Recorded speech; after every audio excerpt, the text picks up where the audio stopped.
Alan? Yeah. At lunchtime, because this case is for a day, at lunchtime, can you just make sure the YouTube bit's connected so I switch on? Oh yeah, Ross is saying. Oh, Ross, Not much room in. Cheers. How come it's two? What's that? 2 screens. I have no idea. There's no room. I have no idea. What's happened? Well, No, unless they were left here yesterday or something. yeah, but can't really work that way. Did you know why there are 2 screens here? Yeah, mask on, so It wasn't working. Yeah, but there's hardly any room, is there? How's he? What about this? some of this stuff, isn't it? That's a bit bad. I don't know who was in this courtroom last night. Well, they've just left everything, haven't they? Yeah. Just unplug it. I get worried. I don't like to start fiddling with these things. Yeah, can you unplug it from there now? Yeah. I don't like to. I don't know which is which. Should I unplug both? Yeah. Is it alright? It's not using it. Is it alright? There we go. I've Well, unplugged. should we take it off the bench then? There's no point keeping it if we're not using it. It's going to annoy him. Go back if you don't mind. So these are the EMRs, are they? Sorry? Are these the EMRs? That's what I think. Yeah, I think you're probably Just right. put them on that cabinet there, because then I'm sure it's part of the collect them. He's not in today. Yeah, yeah. The room's shut, so I don't know. Better.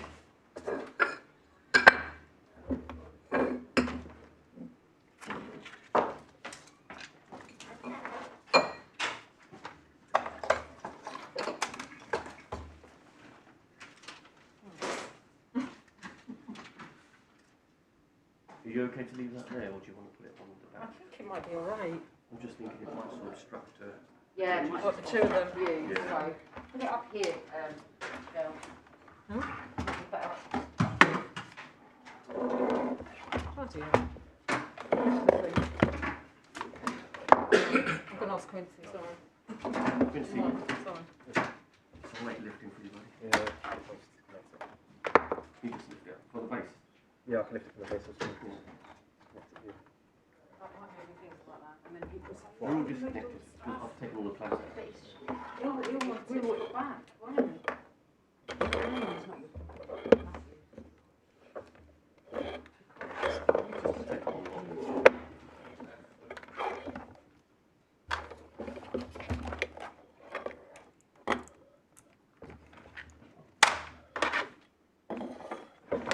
You might get moaned at, Sandra, you took it all.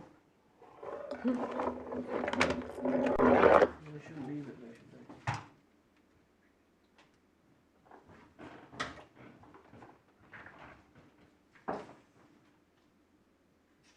Otherwise, I think we're ready. Yeah? The live streaming is on as well, so courtroom is ready. Thank you. Okay. They coming in? Yeah. Court rise.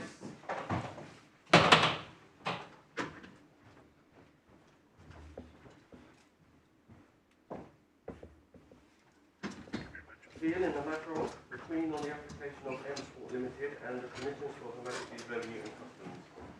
Mr. Venance.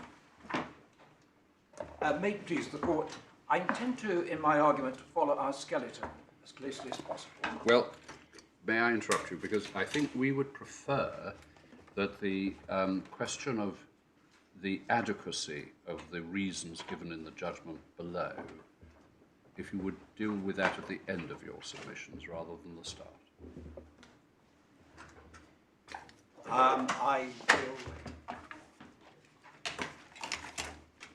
I will do that, my lord. Thank you. I also plan to be as concise as possible. Oh, I'm sure. No. Traits on the court. But if, of course, at any stage I'm too concise, I'm very happy to expand on any point. Thank you. It is worthwhile having a little overview of the picture. There is a narrow, specific issue in this case, but also a wider consideration. The specific issue is what order for costs should be made in M Sport's application for permission to bring judicial review proceedings to quash certain notices issued to it by HMRC, given that HMRC subsequently withdrew them. The wider issue is a consideration which the court doesn't strictly have to decide.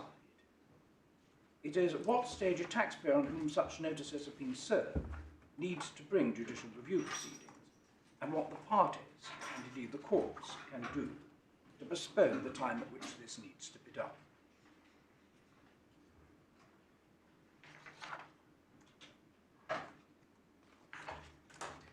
We do, of course, have the decision of the Court of Appeal in Archer.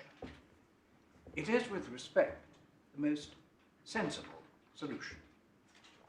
But it cannot be decisive of the narrow issue in this case, because inter alia, firstly, it was decided only after the time that M Sport issued its application, and at that time there were two inconsistent decisions of the High Court, the earlier of which M Sport had, out of an abundance of caution, decided to follow, particularly as it had not been cited in the second, inconsistent decision. Now, one point made by my learned friend, which I need to get out of the way immediately, is it's stated in his skeleton, at paragraph 23, that Cooke, the early decision, was in fact drawn to the attention of both the High Court and the Court of Appeal in Archer. However, in the All England Law Report, which is the one your lordships have in the bundle of authorities, it is not even mentioned as having been cited before Mr. Justice Green at first instance. So whether or not it was cited to Mr. Justice Green, you wouldn't have known? Well, it would have been difficult for us to know. If it was cited, I think at the time, certainly it wasn't in the law report. That I think is significant. Yes, I suppose the law, was it in the law report by the, just trying to get the timing right here. This was, all, so far as you're concerned, this was all happening in 2019, is that right? And Archer at first instance was in, was it in 2018 or 2018? It was in... So 28th of March 2018. yes, and it had judgment and reported in It had been reported... Oh, I'm sorry, it's not... I beg your pardon, it's not the All England Law Report, it's the weeklies. It's the weekly. And it had been reported by the time this case, as it were, was going on, isn't that right? It had indeed been reported. Yes, all right. But it's... I think, But it didn't say that cocaine had been cited. if you look at... It's page 151 of the authorities bundle, if you need to look at it. Yes, It's not referred to in the judgment. It's not mentioned as having been cited. And frankly, if it had been cited, it seems inconceivable that Mr. Justice Green should have mentioned in his judgment. After all, he was departing from an early decision of the High Court. Well, there is the point made by Mr. Hoban in his skeleton that it was not properly citable. That is a point which I will address. Yes, all right, Would you prefer that's me to fine. take it now? No, take it when it's convenient to you. We say that's a non-point, and that it is properly citable, and was properly citable. Right. But take that point when you want. Much obliged.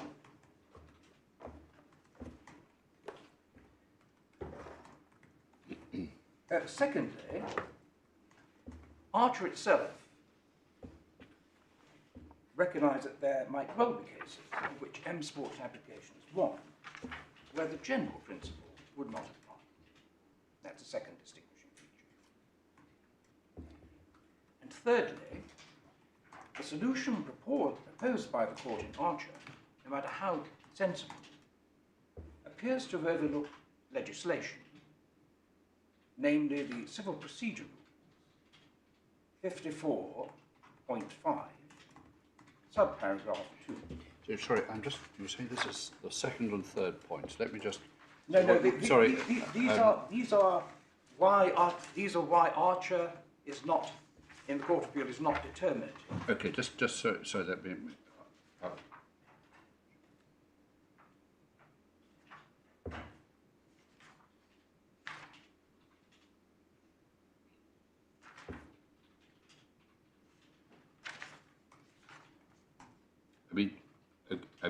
okay, so the first reason is...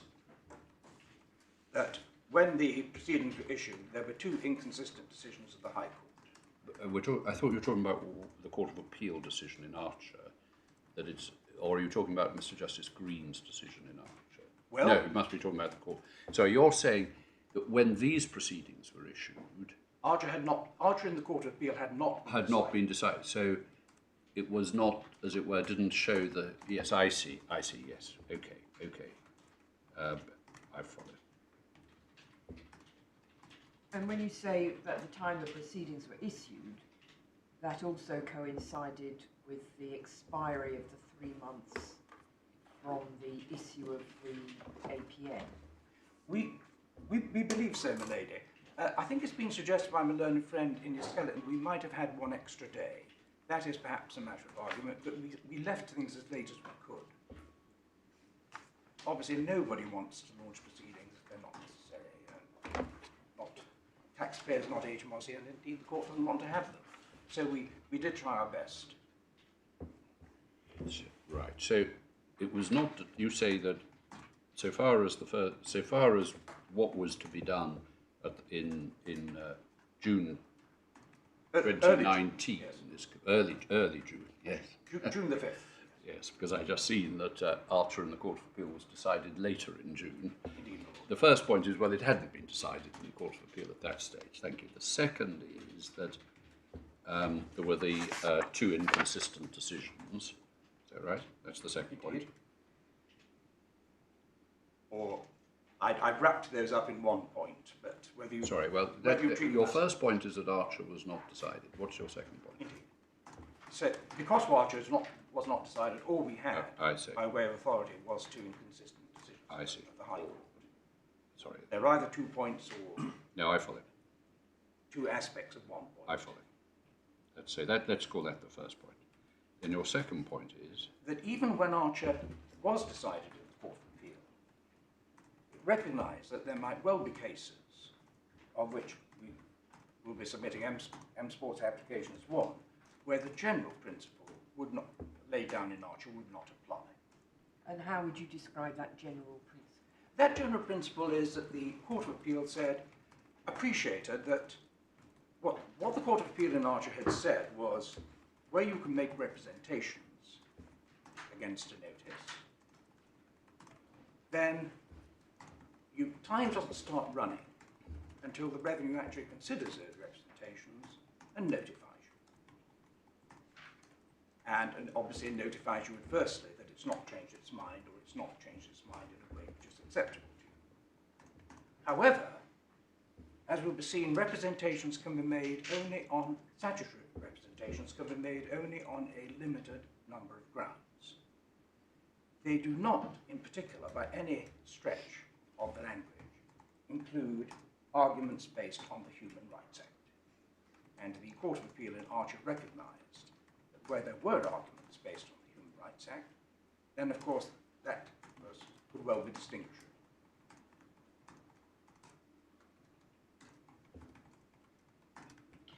So are you saying then that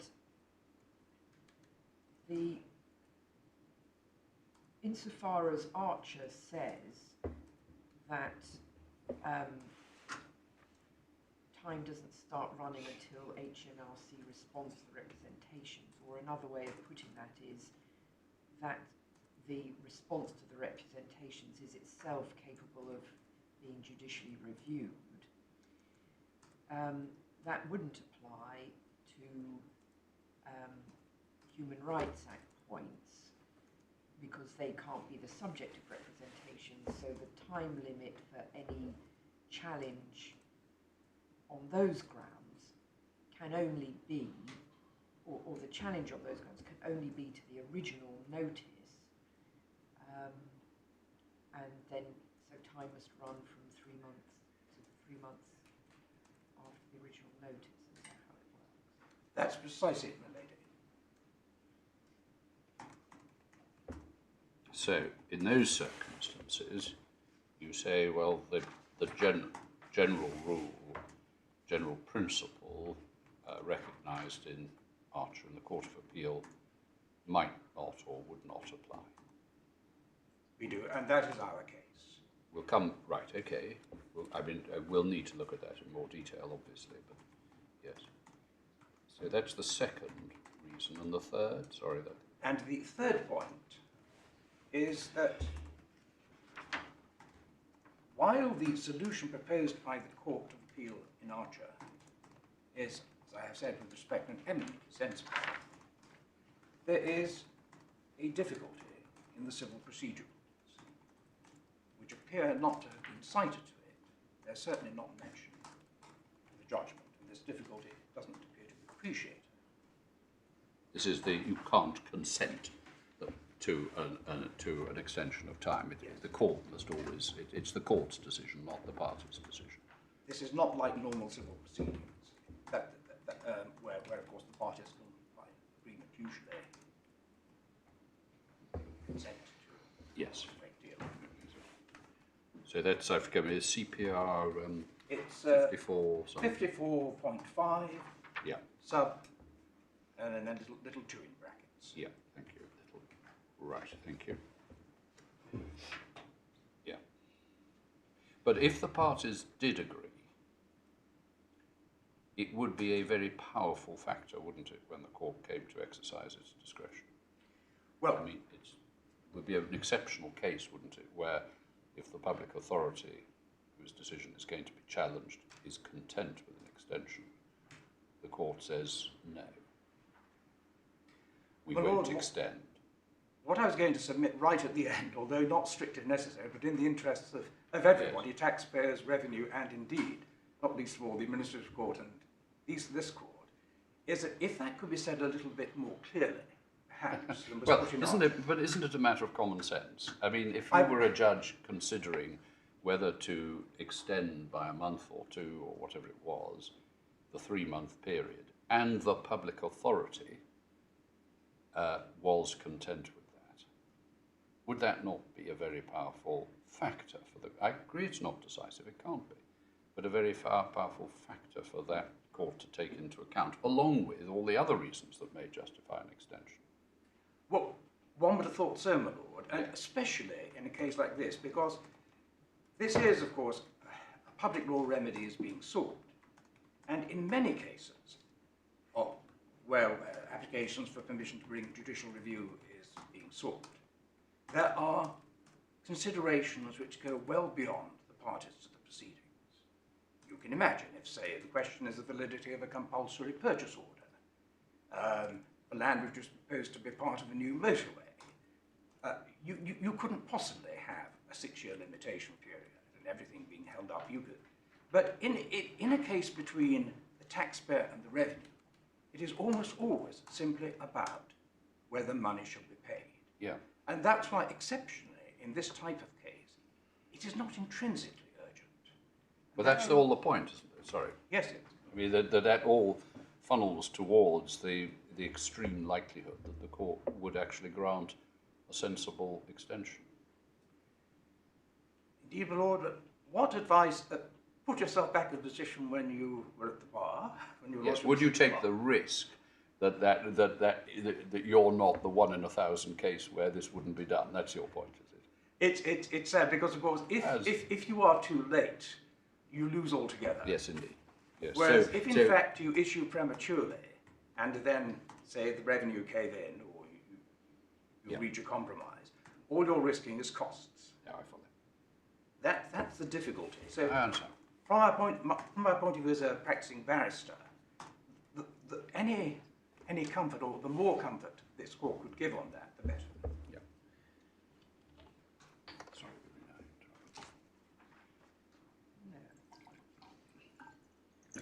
Now, going then to the skeleton proper, that's the end of my overview. Thank you. Refer in paragraph 1 to the decision of Upper Tribunal Judge Elizabeth Cooke, sitting as a judge of the High Court. Your Lordship has asked me to postpone my submissions on that. Yes. Perhaps I could just say, in essence, it is very short, barely reasoned, and appears not to do justice to the arguments of M. Sport set out in submissions on costs before the Administrative Court, which are to be found in the core volume, tab 11. Yes. And those arguments are essentially the same ones we're adducing before this court. Yes. And the inadequacy of that decision is, of course, our first ground of appeal. It is, but okay. But As I say, you can to- come to back be to it, considered- but we'd like to sort of see the sort of substance of the matter first. I quite appreciate why your lordship takes that. Yep. Takes that. So, paragraph 2, the substantive decision was an application for judicial review of the defendant's decision to issue a follower notice and an accelerated payment notice against the claimant.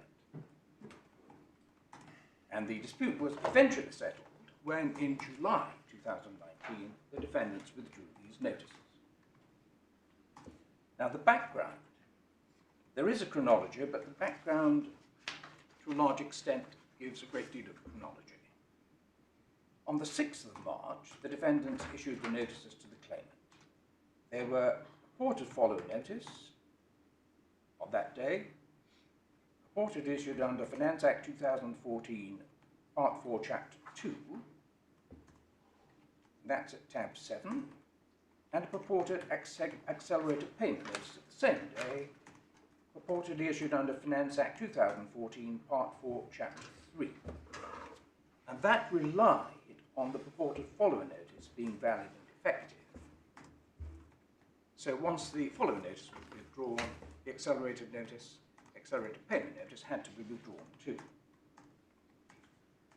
And they sought payment, I think it was about 1.2 million or something of that. Yes, sort. and there's a little bit more than that involved. It might be worthwhile just to take no more than 5 minutes, going very, very succinctly into how the follower notices and the accelerated payments notices work. I don't propose... No, I mean 5 minutes on it would be very helpful. I think. So follower notices.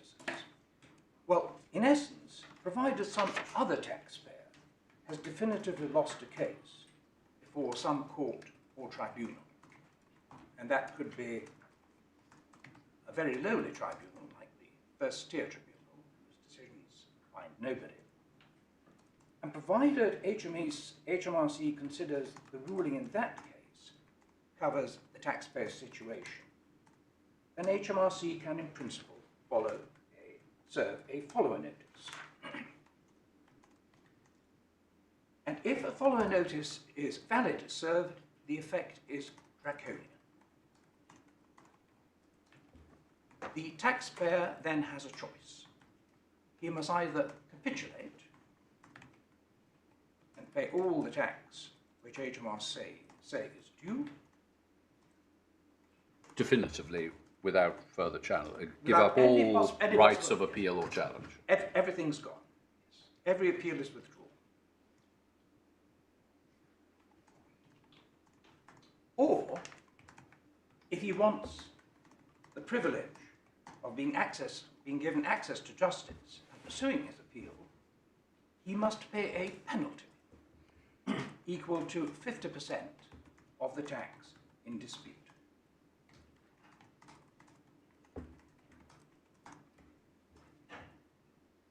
And worse than that, even if at the end of the day the taxpayer is vindicated and he wins, the penalty is not refunded.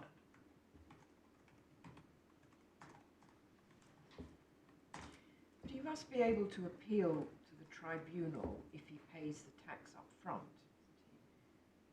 isn't That is the extraordinary thing. What this legislation does, and why I must say I find it so offensive and repugnant, You that there is- submit that it is. You submit that I it is. submit them. Yes. Thank you, my Lord. Yeah. Is that there is no question. It is once the revenue is served on these So you notices, pay that. So what happens if you want to continue your challenge? The amount in dispute is £2.4 million. So in order to continue to pay £1.2 million, if the matter then goes to the tribunal and appeals are exhausted and the taxpayer has lost, so the 2.4 million is payable, presumably that 1.2 is taken on account, as it were. oh no, it's in addition. I see. So you have to pay you then have to pay 2.4 million having already paid 1.2 million. Indeed. So, And if you win and have to pay nothing in tax, you still have to pay the 1.2 million. right, okay, I follow. And what is the, once you're, so the follower notice is served, and then the accelerated payment notice, whatever it's called, is served, is this right? Which actually demands the 50%. Is that, No, right? that's a separate matter. All right, well, you carry on with I'm the... not quite this- finished with the... All right, If I could but take does the follower first. notice doesn't demand any money, does it? Oh, yes. Okay, if we have a look at it in the bundle. It demands money in this sense. It says, take your pick, either pairs... Can we have a look at it in the bundle? It's, I think, tab 7. So that we actually, it's just anchoring what you're telling us into the words of the notice.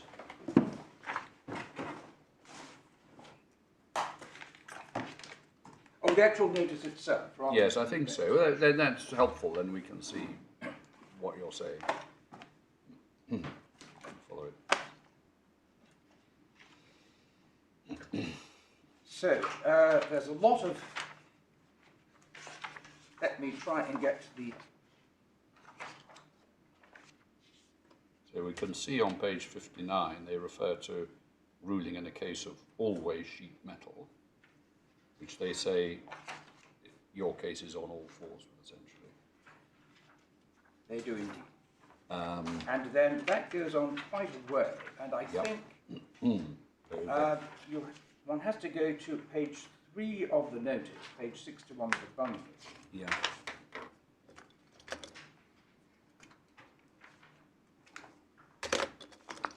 But at this point, M Sport already had a tax appeal on foot. Indeed, my lady.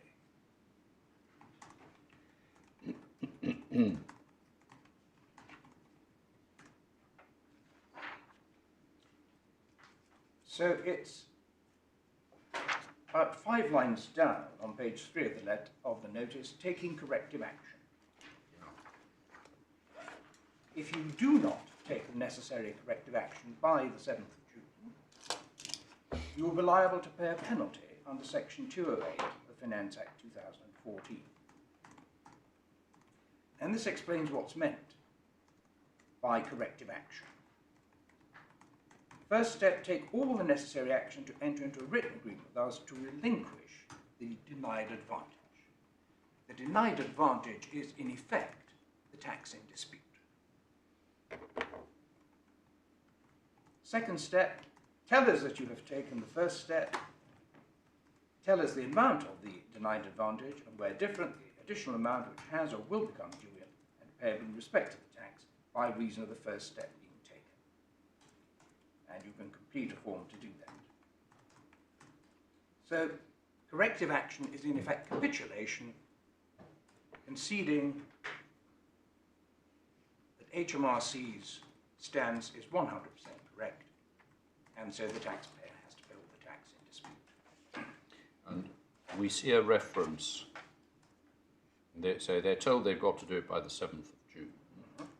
And then there's at the bottom of that section, it makes a reference to making representations. The date for taking corrective action may change. Further information about it below. Yeah. Okay. Indeed. Well, where So, and then the next bit then is if you're not prepared, as you put it, to capitulate. So. But you say the corrective action includes abandoning the appeal before the first hear.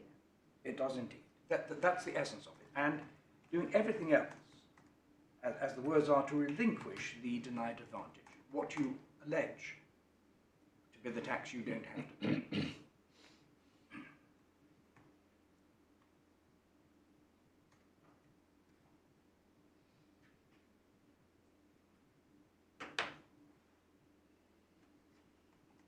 And so, the second section, what to do if you disagree, Yes. points out quite rightly, you cannot appeal against this notice. That's why it's judicial review or nothing. However, under section 207, you can make representations if you believe one or more of the following applies. And you can see that these are limited grounds they don't include grounds based on the Human Rights Act.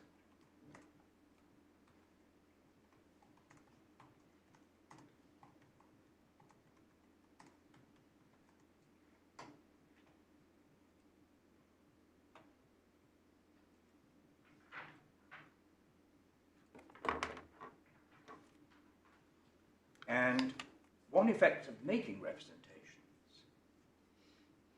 is that the date by which the taxpayer must make his mind up whether to capitulate or whether to pay the penalty is deferred until HMRC have responded to the representation. Do they state that here? I think, yes, it's at the end of that section.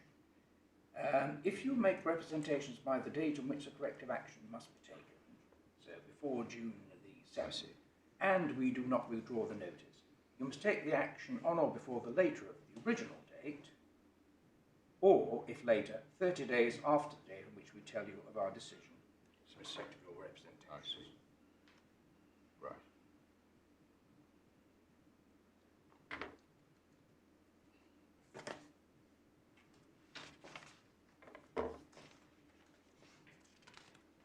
Then you get to the alternative, which is penalties for failing to take corrective action on time.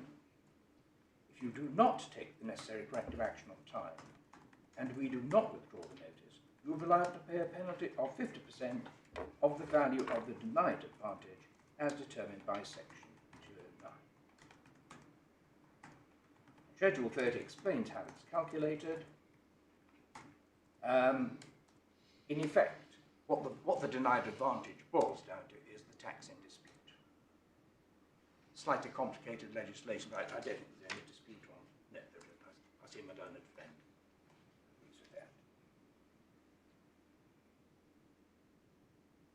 There's possibility of the penalty being reduced by cooperation.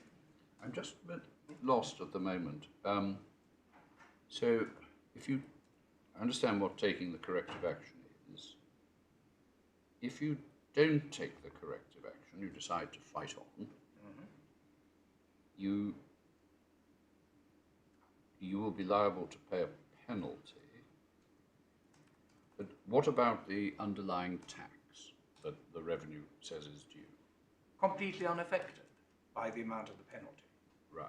There is nothing in the legislation to say that the penalty is paid on account of No, any but It's- well, what's the position? Is the taxpayer liable to pay the tax at that stage, or is that the fact of appealing the underlying matter to the tribunal suspends payment? The basic rule is this. I didn't bring the legislation. No. I If you hope just your lordship will bear no. with. Under Section 55 of the Taxes Management Act, Yeah. 1970,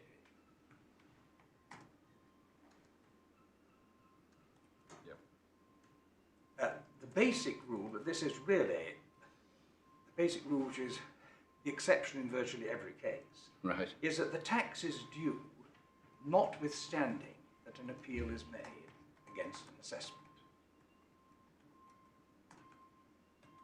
Yes. However, under Section 55 of the Taxes Management Act, if the revenue don't themselves agree that payment of tax is to be postponed, and in many cases they do, the Act perfectly reasonably, the parties can of course between them agree that payment should be postponed, but if there is a dispute, then it is left to the first tier tribunal to determine whether tax should be paid on account. But the taxpayer has to surmount only a relatively low hurdle. He has to show that he has a reasonable argument Yes. that he might succeed. I see. Very roughly, by way of analogy, your lordships would forgive me, I don't do much. No, don't worry. I think But we've got the picture already. We've got the picture. So in most cases, you won't probably. I mean, provided this is a sensible appeal and so on, you're not going to have to pay the tax. But presumably, interest continues to run. Oh yes, Yes. interest. If the tax is eventually found to be due, then interest will run from the due date. Yes, of course. All right, well, that's helpful. That's very, thank you. Thank you very much. But then there is another, to complete the picture, this is where I haven't yet got to the accelerated payment notice regime. What that does is, that supersedes the normal regime and completely supersedes Section 55 of the Taxes Management Act. Oh, yes. This is a self-contained system. It's a self-contained Yes. system which Yes. prevails. Yeah, no, I follow that. And as you said, this isn't a payment on account of tax. This is a separate penalty, which It's is a separate- non-refundable, as I understand it. Non-refundable. So they say, under penalties for failing to take corrective action, if we charge a penalty, we will send you a notice of penalty assessment telling, and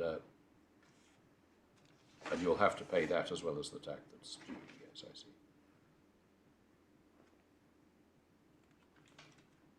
And then the 50% can be reduced if there's a cooperation. Is that right? Indeed. That's permitted by the statute, but still there will be a penalty. I think there's a minimum penalty, isn't there? 10%, yes. Yes, 10%. Okay. Right, that's very helpful. Does that complete our consideration of the actual notice? It does, and then we move on then, do we, to the accelerated payment notices at the next? I think so, because the only other point I wanted to make is that although representations can be made, they can be made only on a limited number of matters. Yes. And that we've seen from the notice. Indeed, indeed. Now, the accelerated payment notices, this is in theory a different regime, although it's contained in the same part of Finance Act 2014, it is self-standing.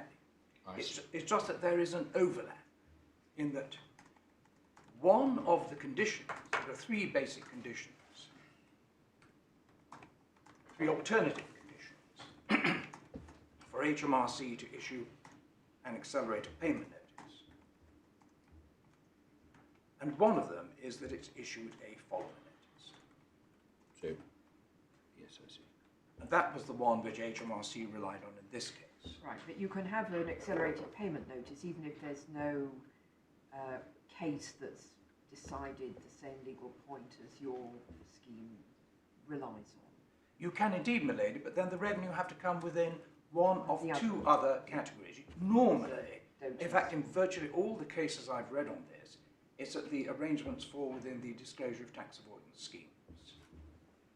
But of course, that wasn't relied on in this case. No, all right. That's why once the follow-on notice had been withdrawn, the very foundation of the accelerated payment notice was gone as well. So that logically had to be withdrawn as well. Right, so what's the function of the APN? Well, where there is a dispute between HMRC and a taxpayer concerning the amount of tax due, then provided certain conditions are satisfied, HMRC can serve an accelerated payment notice on a taxpayer requiring the payment of amount of tax in dispute up front.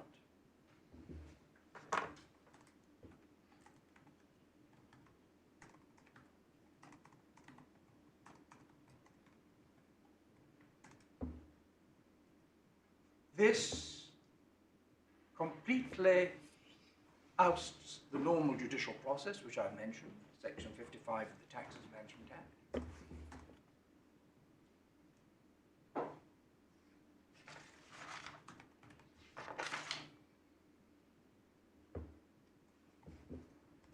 There is no right of appeal.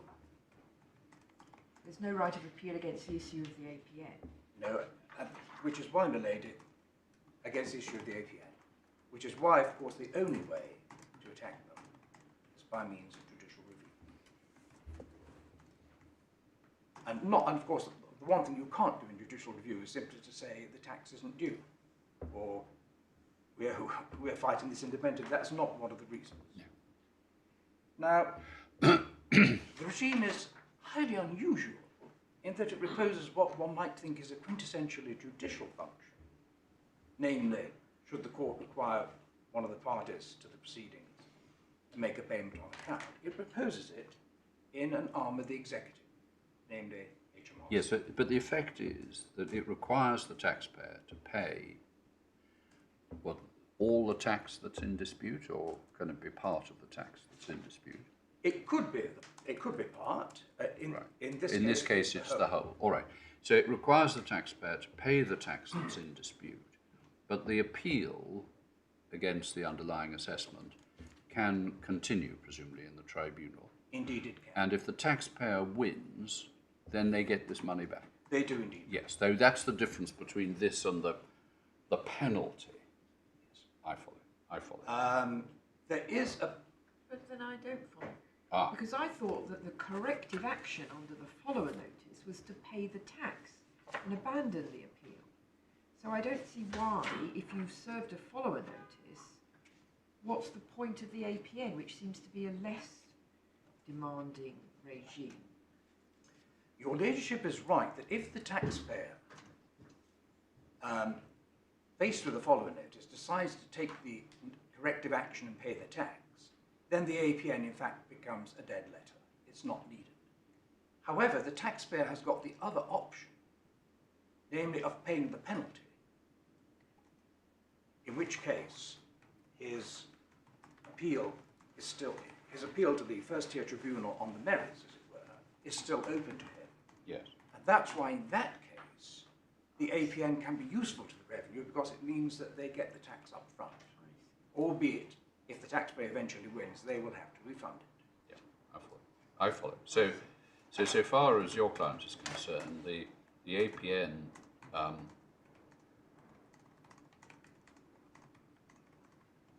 can I just say the APN you either pay it or you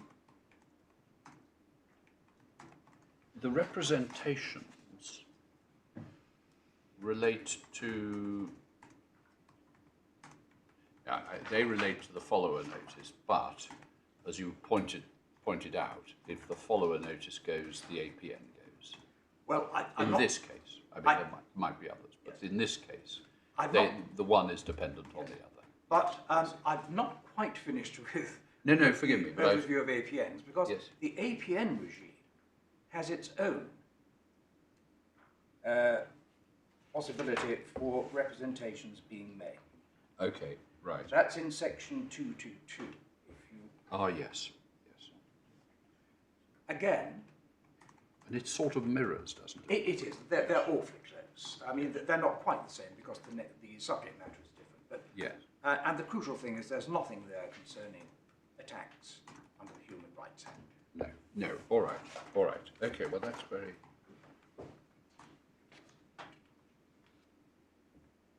Yes, and they refer to the representations on page 64. And what to do if you disagree with this notice. Yes, okay. And it tells you at the bottom about what the effect of making the representations is on when you have to pay or if and so on. Yes. Thank you. Well, that's helpful. Thank Can you. I just be... So that if you get a follower notice and an APN, you can choose either you pay the tax and concede and abandon your appeal, and then you don't pay the penalty, but the APN then drops out of the picture. If you decide to keep your appeal on foot and you don't pay the tax, then the APN kicks in and you have to pay the tax up front, but you will get it back if the appeal succeeds, but you have to pay the penalty and you don't get the penalty back even if you succeed in your appeal. Is that the situation? That's exactly the position that it is. And interest on the penalty presumably would this be right, runs from the due date of payment of the penalty. If you don't pay the penalty, or if you're late, you fail to pay the penalty. There is a technical point of tax law here, and the short answer is no. Right. Yes and no, in that although the penalty is due, it has to be assessed, formally assessed by HMRC. And that assessment will say, here you are, here's the penalty.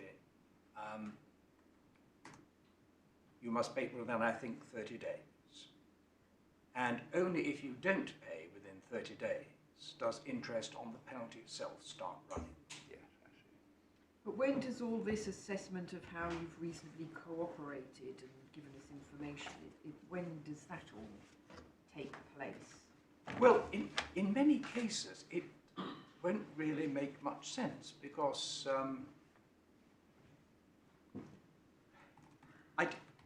it's difficult to see how it could make sense in the precise context of this appeal. There may be cases where it could. I think it's been put there because this is part of, wherever you have penalty legislation in tax now, there is usually a provision saying the maximum is so and so, and that's the normal amount. However, if a taxpayer has been cooperative, then the revenue have got power to reduce the amount of the penalty. This is a general provision all over the place. You find it in, and you can see, for example, if somebody has failed to declare tax on their tax return, but then voluntarily discovers the mistake and goes to the revenue. That's clearly a case which is nothing like as bad as where the revenue themselves discover it. And so in a case like that, it would be appropriate not to charge the full amount of the penalty. However, in the context of a follower notice, I do find it difficult to see how this makes a great deal of sense. There may be cases, but normally it wouldn't.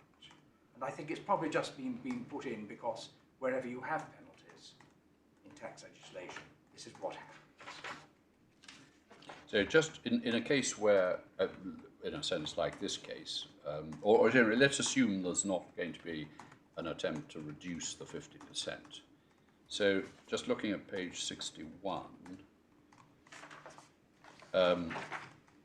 if you decide to make representations,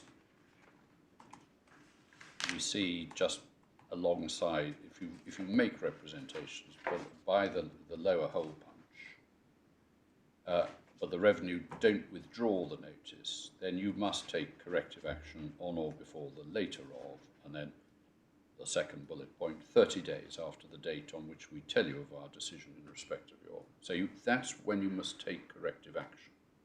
Yes, that's See when further up. That's when you have to involves. make your mind up whether you're going to capitulate or pay the penalty. And then if you say no, I'm not going to take corrective action.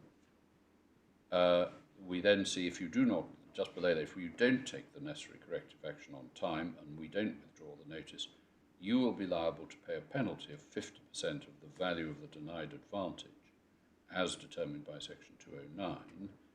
And then Schedule 30 explains how the value of the denied advantage is calculated. And so there is then a process, this I think is what you were referring to as the assessment, whereby the value of the denied advantage is calculated, and that leads to the calculation of the 50%. And the liability to pay the 50% at the point at which that becomes payable is when? Yes, I recollect it's not before the date of the issue of the assessment, and I recollect it's within 30 days. You think that within 30 But days? it would be It looks as though there's a subsequent step. If we charge a penalty, we'll send you a notice of penalty assessment, Thank you. telling you how we've worked out the amount of. Oh yes, that's just in the next paragraph, isn't it? Yes. if You will charge need it, to pay. That's the assessment, in effect. That's it. All right. Okay, and that's the point at which the penalty. Well, it presumably tells you when you have to pay. Presumably, it does.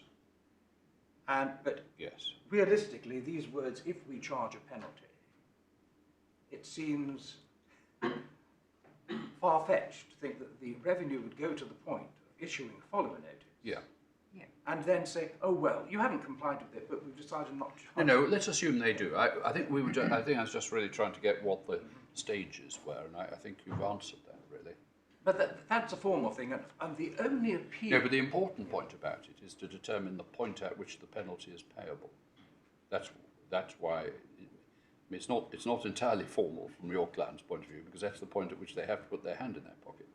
Indeed. Yes. So it would be probably 30 days or something after the notice of assessment.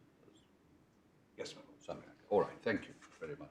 But the penalty is not due if as a result of the representations, the notice is withdrawn. That's right, my lady. The penalty can obviously only be due if, after any representations have been made and considered, the notice is affirmed. And you don't take corrective action. Indeed. Yes. Yeah, take corrective. Yes. Okay. All right. Thank you. Well, that's helpful.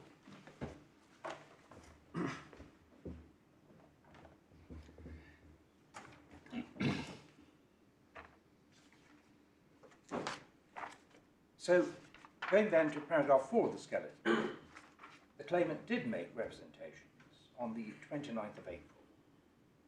Remember, the notice has been served on the 5th of March, pursuant to the 2 sections of the Finance Act which allow it to be made.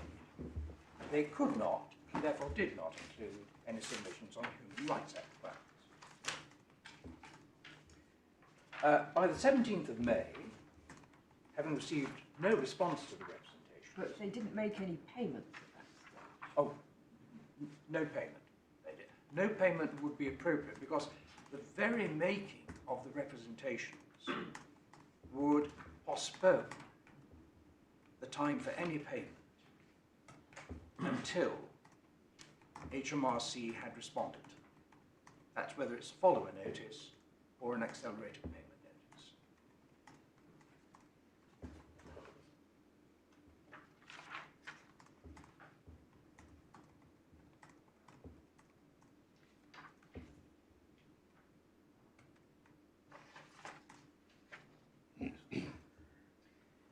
So, on May the 17th, the M-Sport, the appellant, being aware of the decision in both Cooke and Archer at first instance, sent a pre-action protocol letter.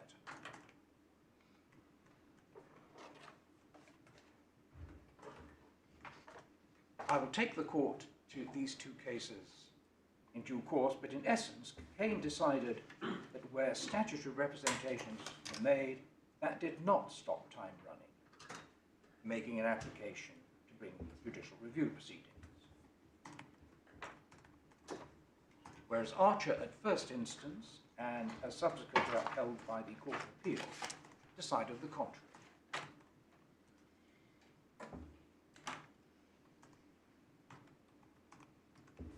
As I think I mentioned earlier, an additional problem was that Cooke was not cited in Archer. Well, we'll come back. You're going to take us to these cases. But let's look at them when we do. So paragraph 6, this letter included additional human rights submissions not included in the representations. I don't propose to take the court to them now, but they're in the supplementary bundle, tab 15, at pages 183 to 185 and 187 to 189. Yeah.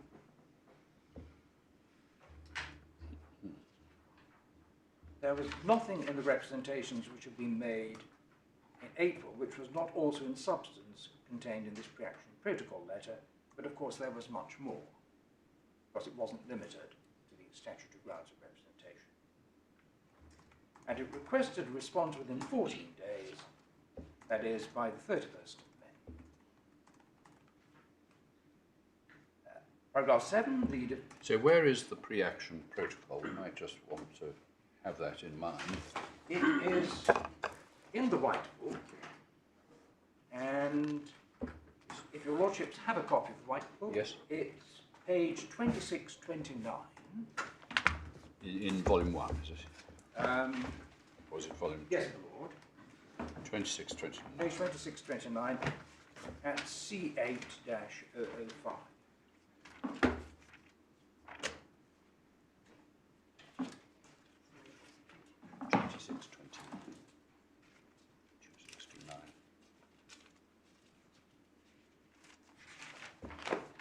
Yes, well, it begins, yes.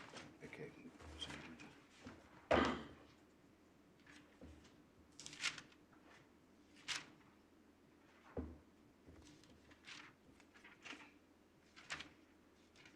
you, that's right. And you will see that C8-005, which is paragraph 20, defendant should normally respond within 14 days using the standard format in Annex B. Failure to do so will be taken into account by the court, and sanctions may be imposed unless there are good reasons. So that's paragraph That's paragraph 20 of the... 20. Sorry, yes, I got it. with the reference above being C8-005. Yep.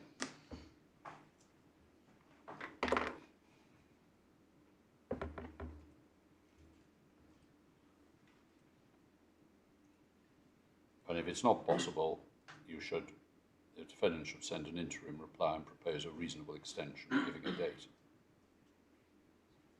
Well, and so on. Yes. Is that right? Yes. It is, that's paragraph Yeah. 21. Yeah. Okay. So you sent your letter on. Yes, I see. It was sent on the 17th. 17th, I think that was by email, so it would have been Right. received the same day. Yes. So that's hence your, and then the 31st, and you got an email. It says it was by hand, No. the 17th of May on its face. Oh.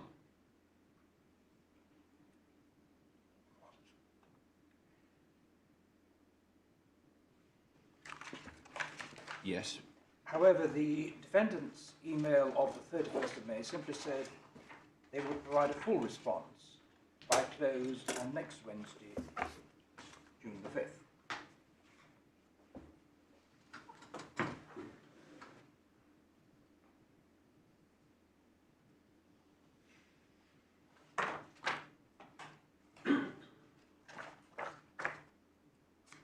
Yes. I emphasise the words full response. Given that M Sport had got, on one view, only till the close of that day to launch proceedings, that would have been inadequate, even if the promise had been kept. That would what, sorry? A response received at some time on the last day, on one view, when judicial review proceedings could have been issued, would obviously have been inadequate. They say they'll give you a full response by close on next Wednesday, 5th June. Yes. Well, It's inadequate to stop you having to incur the costs, even if you could wait until you got the response. we had to have everything. You had to have everything ready. Your Lordship were fully aware of how front-loaded judicial review applications are. The evidence had to be in there. So much had to be done even before sending the pre-action protocol letter. One needed to know precisely what was argued. Why did you wait to the 17th of May to send your pre-action protocol letter? I think the reason might have been the representations had been made on the 29th of April. Well, but why didn't you? I mean, it's all leaving it very late, isn't it? Well, I mean, you've got 3 months from the 6th of March, and you've made your representative spent quite a lot of money preparing your representations. I mean, it's leaving it very, very tight. If you only send your. I mean, this is not a straight. These are clearly not straightforward matters that we're dealing with. The issues raised, no doubt, in the tax appeal and so on. I'm just. I mean, in the circumstances, it seems a short time for the revenue to get to grips with everything for the purposes of responding to your PAP letter. Paragraph 14 of the pre-action protocol suggests that the letter before claim should be made in good time before making a claim. well, the revenue already had in the form of the representations. Well, yes, but they didn't know, did they, that you were contemplating JR proceedings? They didn't at that point. It does take time in complicated matters like this for the applicant to prepare his own case. Well, in that case, it takes time for the respondent to respond, doesn't it? Well, the respondent had 2 weeks, was given the normal 14 days. Yes, but the normal 14 days is normally given in a PAP letter sent in well before the expiry date. And so the respondent can come back and say, well, we need a bit more than 14 days. Which would not in any sense be unreasonable in a case such as this. That's, well, all that the revenue did was they waited till May 31st. They then said you will have full response. Yeah. By Wednesday. By the 5th, I think. It looked at that point as if they were going to give a full response. Well, they sent a response. We see the response on. Where do we see that at the next tab? Do we?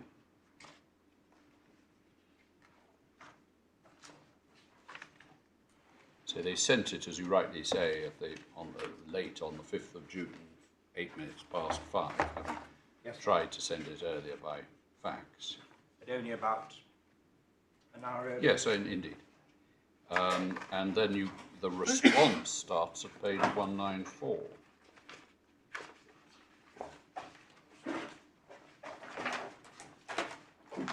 And it goes on to page, well, the substance of it goes on to page 198. I mean, it's not a one-liner, is it?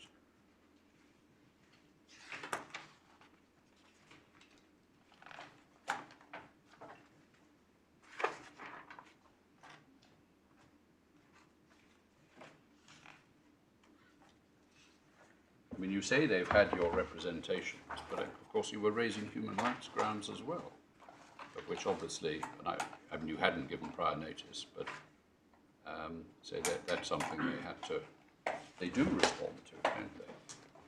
They do respond to your human rights grounds.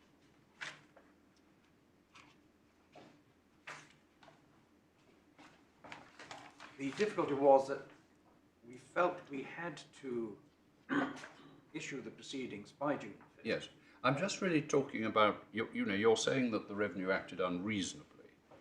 I think you're really saying, pointing to the fact that they served at the last minute, they asked for extra time and so on and so forth. And I'm just putting to you that insofar as you're suggesting maybe you're not suggesting they acted unreasonably, I'm not sure, but I sensed you were. That's not really the gist of my... No, all right, really all right. The gist of my point. My point, my lord, is that the M-Sport did act reasonably in the circumstances. Well, did they? I mean, in the light of paragraph 14 of the protocol.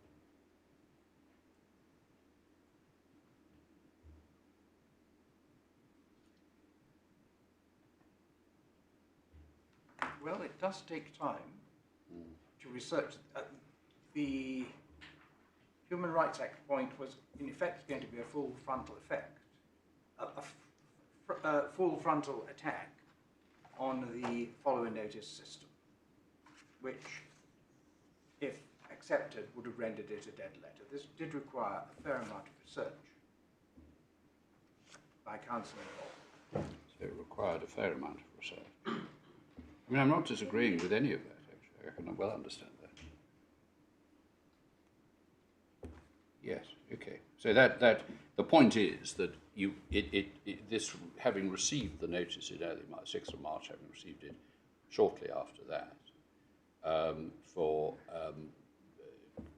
to grapple with what now faced the taxpayer in terms of the challenge, both on, as it were, the statutory grounds, but also on human rights grounds. Well, we know that in terms of the challenge on statutory grounds, you were able to get that all done by 27th of April or whatever it was, but you also had the human rights side, and as you said, that required a fair amount of research and then preparation of the grounds and deciding the shape of the arguments and so on.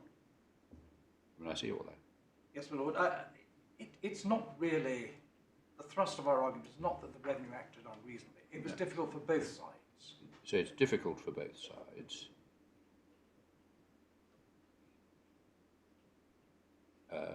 neither side acted unreasonably. So, I'm not saying. And the crucial point is, did we act reasonably in launching the proceedings when we did? That's the bull question, isn't it? Yes. But do you want to carry on according to your skeleton as you've been doing? It's quite helpful. We've been able to pick up, as it were, factual points as we go along. So I think you'd got to paragraph 7, and we've seen that.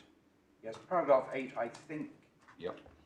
Your Lordship has picked up on that. And just to remind you that, of course, the Court of Appeal decision in Archer was not delivered until June the 18th. Correct. So at the time the proceedings were filed, we didn't have the benefit of that decision. Right. Paragraph 8, you do, just so as to button down this point about the time limit, when do you say the time limit for issuing the JR proceedings? When was the time limit, do you say? We took the cautious view that it was the 5th of June 2019. Yeah, but what do you say was the right date? Because, I mean, it's right or wrong a date. What was the last date? My learned friend has an argument that it's not in his skeleton. He seems to suggest it was the next day, the 6th of June. Well, the notices, when were the notices served on you? Were they served on the 6th of March?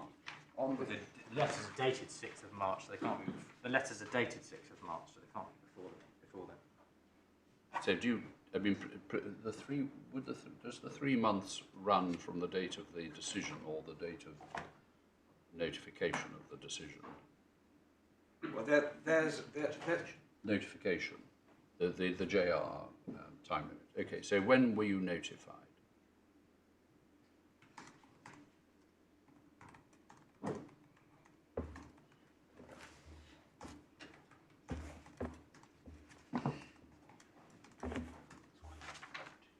Your Lordship will bear with me, it would have been very shortly after that. Yes.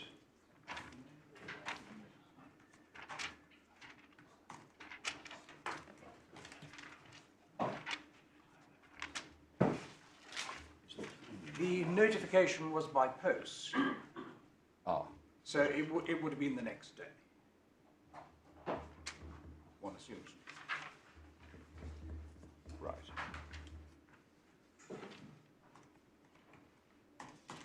So, 54.5, I think. So,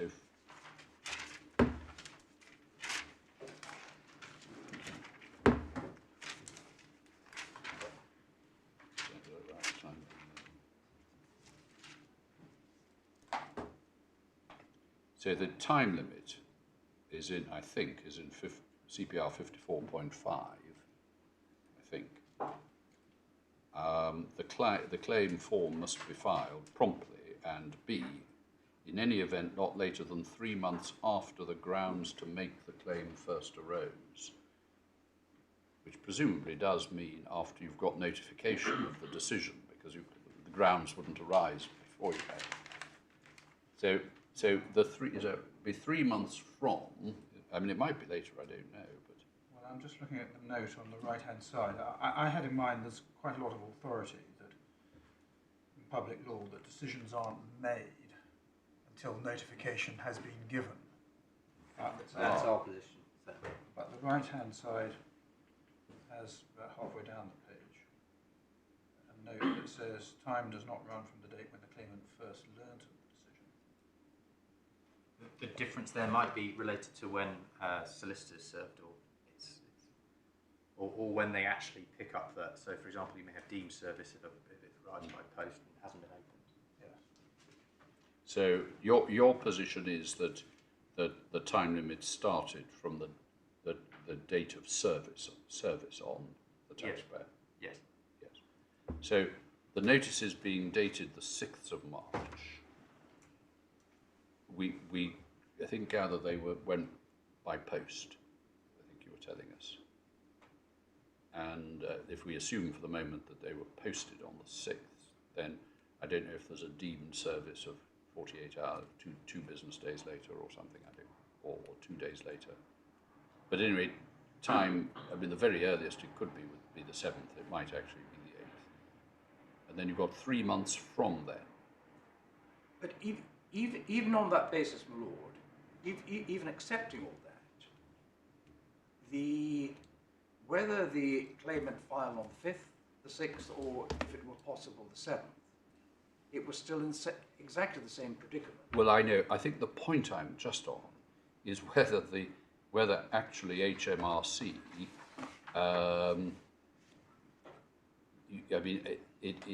whether HMRC's response got to you before or after time had expired. HMRC's position is it was undoubtedly before, because it was after close of business on the 5th. Yes. And it could not have been the case, as you say. 7th seems to be the earliest date that time could have expired. So it would have been 3 months. I think it says 3 months after. So you don't count the day of service. You count 3 months. The first, isn't that right? 3 months after. I don't know. So anyway, it would end either on the 7th or the 8th, but in the event, or the 6th, sorry, the 7th or the, yes, is that right? The 7th? 7th, if the post was received on the 7th. Yes, all right. Okay.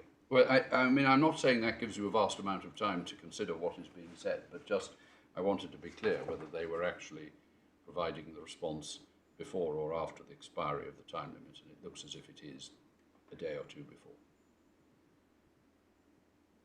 Even accepting the claim could have been filed a day or two, or at the very most 3 later, the position would still have been the same. In that I understand that point. Yes. That's perhaps our push one. We would still have had to file it, and no extra expense has been incurred by filing on the 5th. No. But the difference is that you would, before you had to file it, have had the benefit of considering what the revenue had said in the 5th of June email, which is, this is premature, and you would then have known that you would have the benefit of that letter if the decision you were going to take was, well, we'll wait till the representations are dealt with, and if we then need to seek an extension of time, we'll at least have that letter from the revenue. That's the difference. I take your lordship's point. The difficulty is, I was in, I think, this very courtroom earlier this year, just before the pandemic took off, in a judicial review case against the revenue, in which they managed to argue both that the proceedings were premature and were also too late. And they did so with a straight face. Well,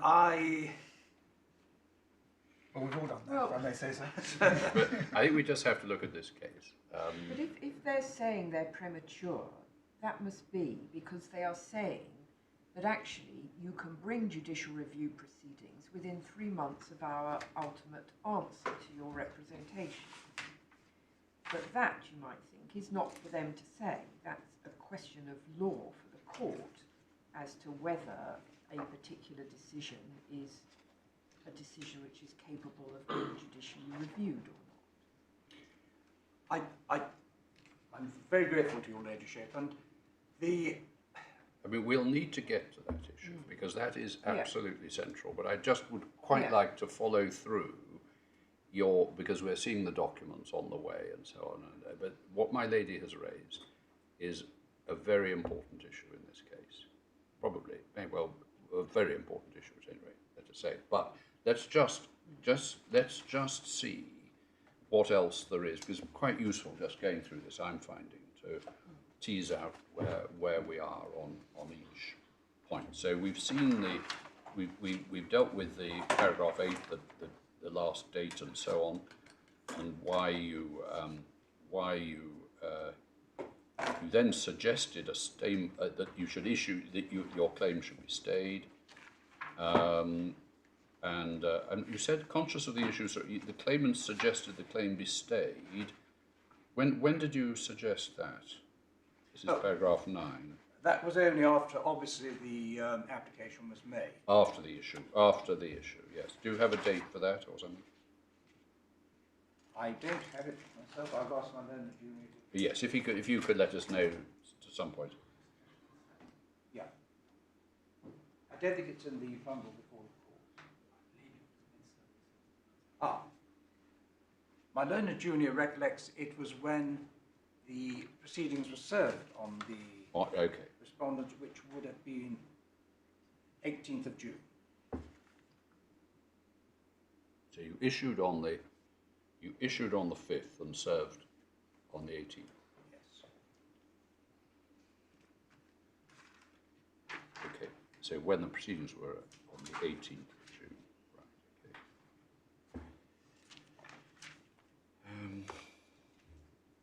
Okay. You say in paragraph 10 that the defendant's response did not address the issues raised in the representations or the new human rights issues. That's not right, is it?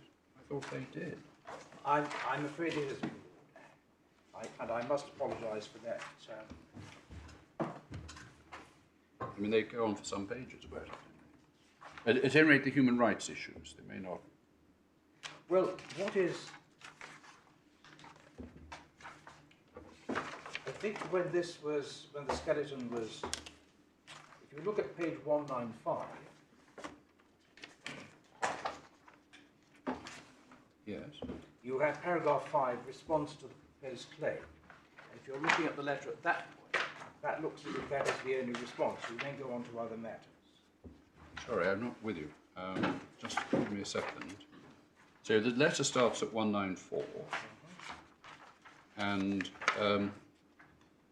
if you turn the page, the letter clearly doesn't end on 195.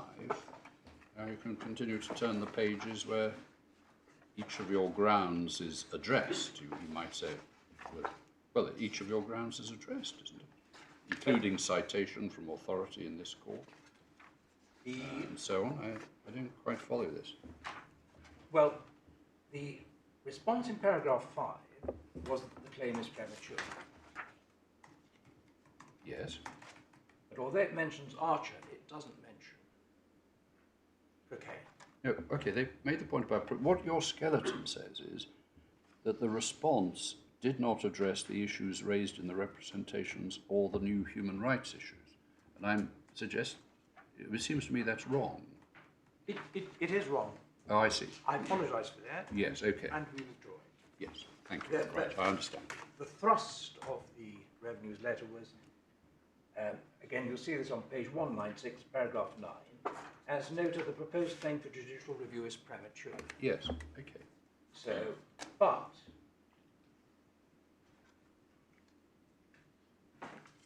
Did this letter address the point on which the Revenue ultimately capitulated? Namely that the follower notice was not served in time. Was that one of the points that you had raised and was addressed here?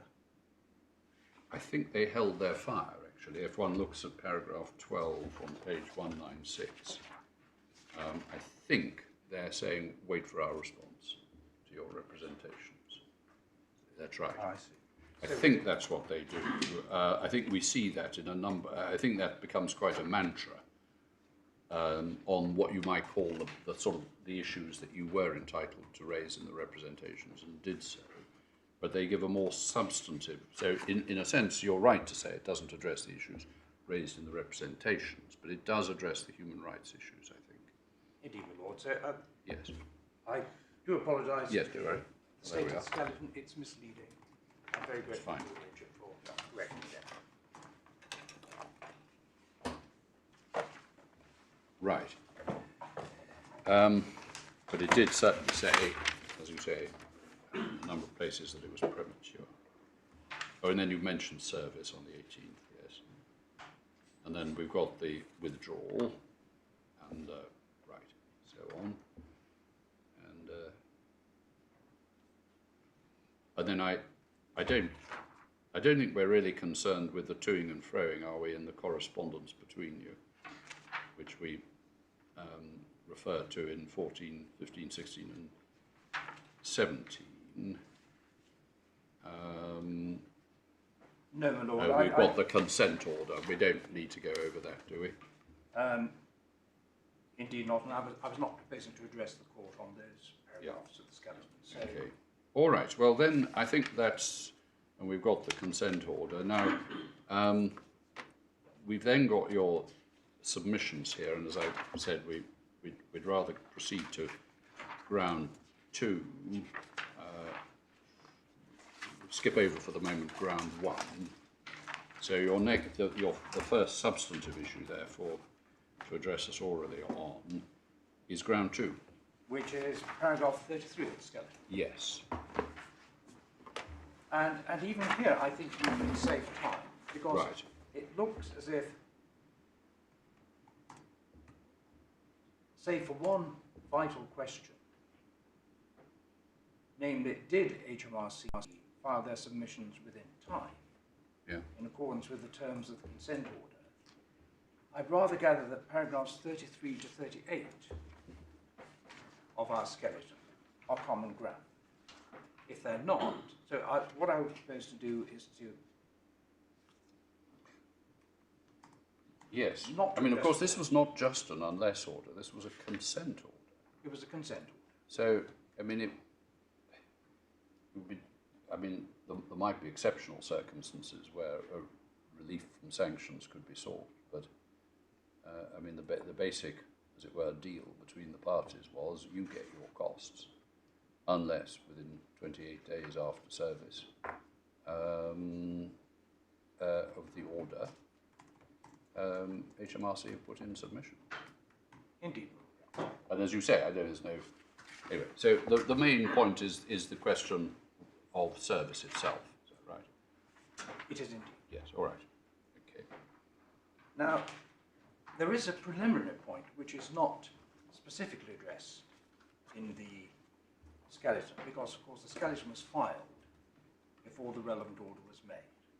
But the respondents wished to find additional evidence before this court concerning when the order was likely to have been received by them. You'll see initially that's tab 19 in the... And you respond and they reply. So we've got three witness statements. But let me emphasize that our response is not needed unless their evidence, tab 19, that's Mr. Amin's evidence, is indeed admitted as evidence. Because our evidence of Mr. Blaney was simply a response to their... All right. So let's initially then look at it as if there wasn't any of that evidence. In that case, I simply prepared the other way around, but I will... I can easily do it in that order, and then come back... I thought almost that's what you were inviting us to do. Well, I was... remember that the order... So what was the position before the judge on this? There was no evidence filed as such, except it is said there was the envelope, the stamped envelope, the envelope with a stamp on from inside the revenue. Right. But nobody had given any evidence at all, such as the evidence given by Mr. Amin or Mr. Banks. And I stress that they are not yet in evidence. No. They're being considered de benias. Well, all right. So you say, well, so what you're saying, let spell out your argument on this. Well, may I address your lordship first on whether these documents should be admitted? No, I'd really, because we shouldn't look at that until we see what the position below was. Because, I mean, obviously if we're being invited to admit fresh evidence, there are limits on that. Indeed.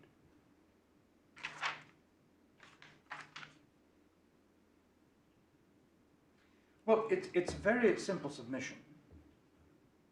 If no fresh evidence is admitted, it is submitted on the balance of probabilities. The consent order must have been served on HMRC before October the 29th.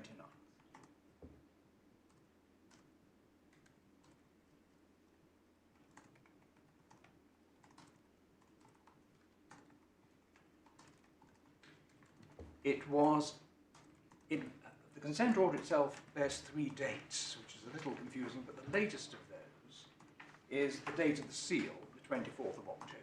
That, I think, must So it can't have been sent out before until after that was put on it. Yes.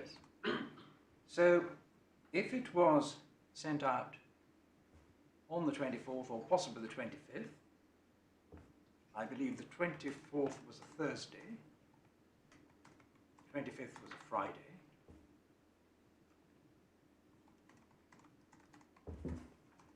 It ought really to have been received by the 28th.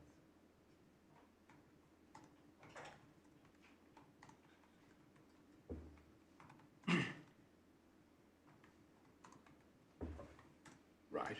And that's not good enough, because if it was received at any time before October 29th, then HMRC had failed to comply All right. with the terms of consent order, and that's the end of the matter, as far as sports entitlement to costs on an indemnity basis. Right. So, right. And this is almost inviting the court to be a jury. Well, what I want to do is just see how things stood before the judge. This is an appeal, obviously. We have the submissions that were lodged by the parties. So we have in tab 10 the revenue submissions in support of their application for their costs. Now that doesn't raise this point at all, not unnaturally, because these are their submissions and presumably they thought they were in time. But you do raise the point, don't you? At tab 11 we've got your submissions on costs, and you raised the point. Were you acting at this point, Mr. Van Oort? This is a paragraph 25 on page This is a 1485. paragraph. Is it paragraph 20? Exactly.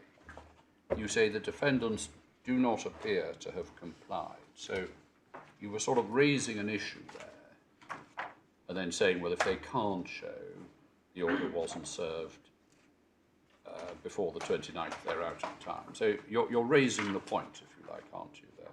I mean, when you say that, I mean, you're saying the onus is on them to show that. I think that this is really an evidential burden, isn't it? You're saying, well, given that they didn't serve these submissions until, you know, however many days later, there needs to be an explanation as to why, to say you didn't get it before the 20th. The 29th is the critical day, is it? If it was served on the 29th, then they're in time, is that right? They are in time, yes. So the question, so you say the fact that the order bore a stamp with the date the 24th, so can't have been posted out before then, raises an evidential burden on the revenue to establish that they didn't receive it until the 29th at the earliest. Well, all right, let's assume that's right for the moment. I mean, the legal burden ultimately lies on you, doesn't it? Because you're saying they're not in time, so you have to establish that they got the order before the 29th. But I can see that, you know, in certain circumstances, the evidential burden shifts. Yes. Whether it does here, I'm not absolutely convinced it does. I mean, the time between the 24th, which, as you say, is a Thursday, and the 29th is not. I mean, it's not a hugely long time, is it? Well, it's enough. Of course, I mean, if it was a month or 3 weeks or something, you'd say, well, surely there has to be some explanation for this. But well, of course, the revenues claim is that they received on, I think, November the... No. I'm looking at your case. Your case is, because, as I say, I mean, do you dispute that the legal burden lies on you? You're saying they're not entitled to rely on these submissions. The cost, well, they must pay the costs, but surely you have to establish that, don't you?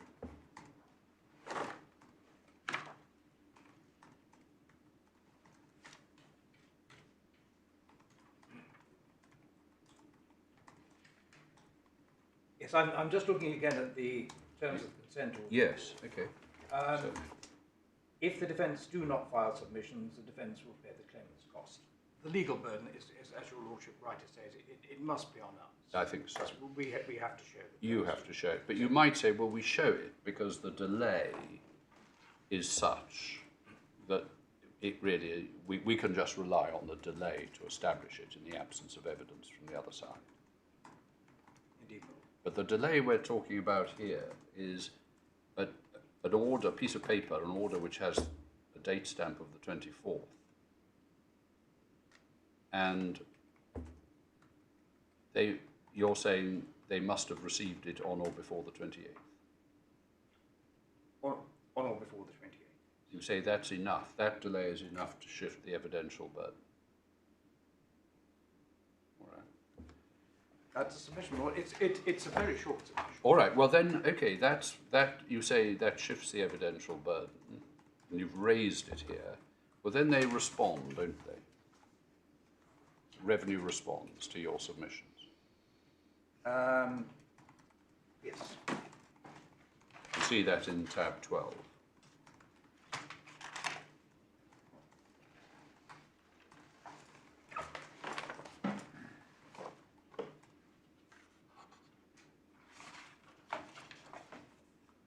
On page 156, paragraph 5 of their submissions responds to this point.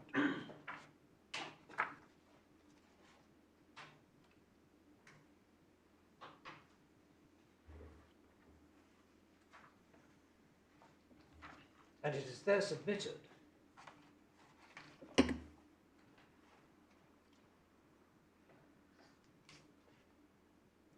What is really, well, under the guise of a submission, it's a submission which includes evidence, but of course it's not evidence. No evidence was given. It's purely a submission.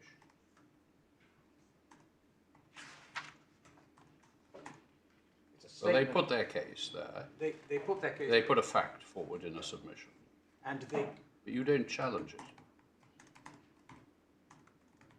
well, this is their reply. Yes, but We've had our submissions. all you did was to raise the issue. You said the evidential burden has shifted. It's for them to show. So they put in a submission in which they state this. Remember, these are submissions on costs, which are meant to be short. But you didn't come back and say, well, we don't accept that. You must put that in a witness statement. We didn't, Lord. If they wish to rely on this as evidence, should they not have put in a witness Well, statement? I don't know. If there's no objection taken, you're not saying, well, we don't accept that, we don't believe that, we think that's wrong, we want it put in evidence. Court would then decide. I mean, this is just an argument about costs. But fair enough. I mean, you might have some good ground for saying that this ought to be dealt with more fully, with arguments being put forward, evidence being put forward, but there's silence. Well, we made our submissions, the revenue... Well, you didn't really. You just made a point. You said it's for them to show it. Well, they think they have shown it. And I mean, when the judge looks at this, she doesn't see anything where you're taking issue with what they've said.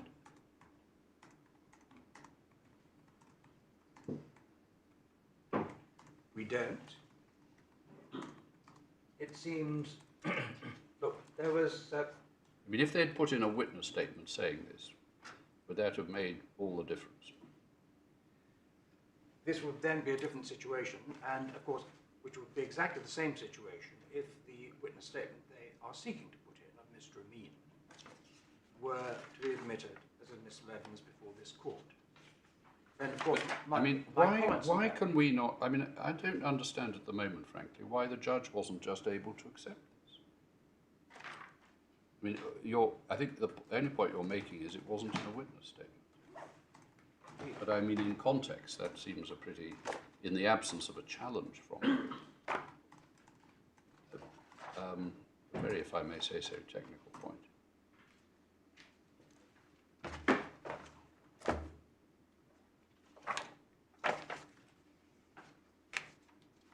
I really have nothing to add on that. All right. Because if that was the state of play in front of the judge, I mean, unless she was not entitled to act on that, I mean, there's nothing left here, is there? You don't need any more evidence. This, after all, is an appeal. I mean, we don't normally start making findings of fact. But if there's a need to do so, then we will. I entirely Anyway, accept you- the force of what your lordship says. And the consent order itself had agreed that it was to be dealt with on the basis of submissions in accordance with the timetable, and that once the submissions had been served, the matter would then be put before the judge for a decision.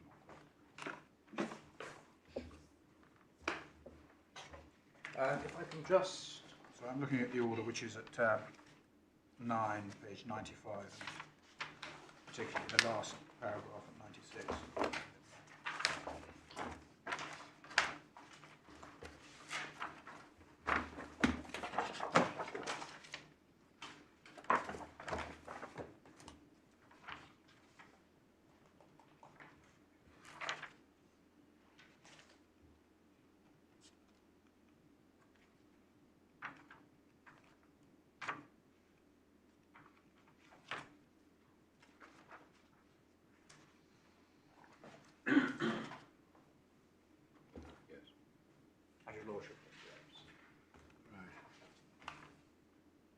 Anyway, you say that that on the basis of what was before the judge, the revenue did not discharge what you say was the evidential burden on them to show that they had not received the order on or before the 28th of October. That's a submission. Thank you very much. Is there anything you want to add to that? I think not. I think we've Very well. spent perhaps sufficient on this. Yes, very well. Thank you. So then we move on to ground 3.1.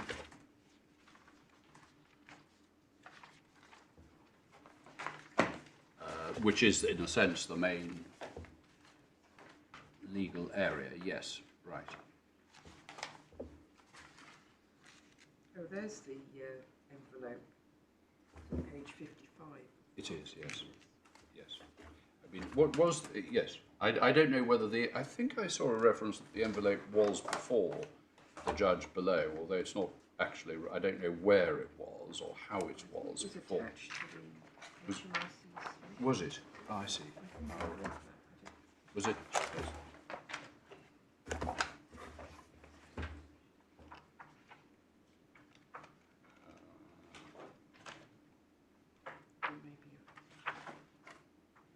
Yeah. All right. Anyway, well, yeah. Yes. So, ground 3.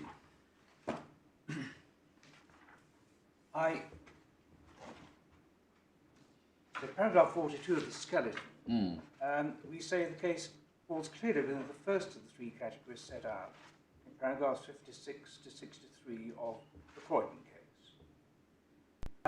I would have expected perhaps this might have been uncontroversial, but in fact it's not. And so I do need to take your lordships to that case, though I hope perhaps we don't have to read the whole of those paragraphs. That's at tab 3 of the authority fund.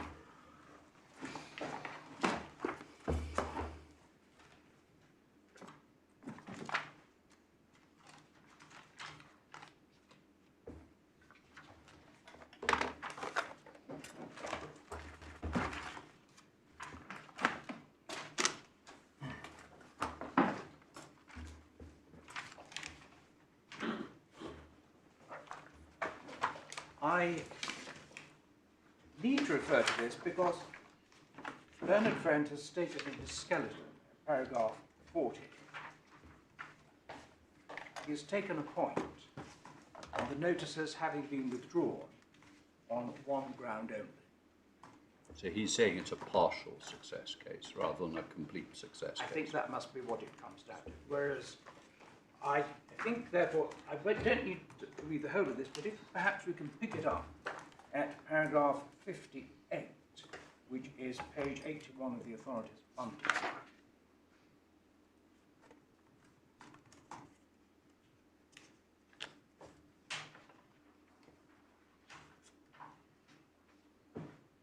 Because that's particularly relevant. Right.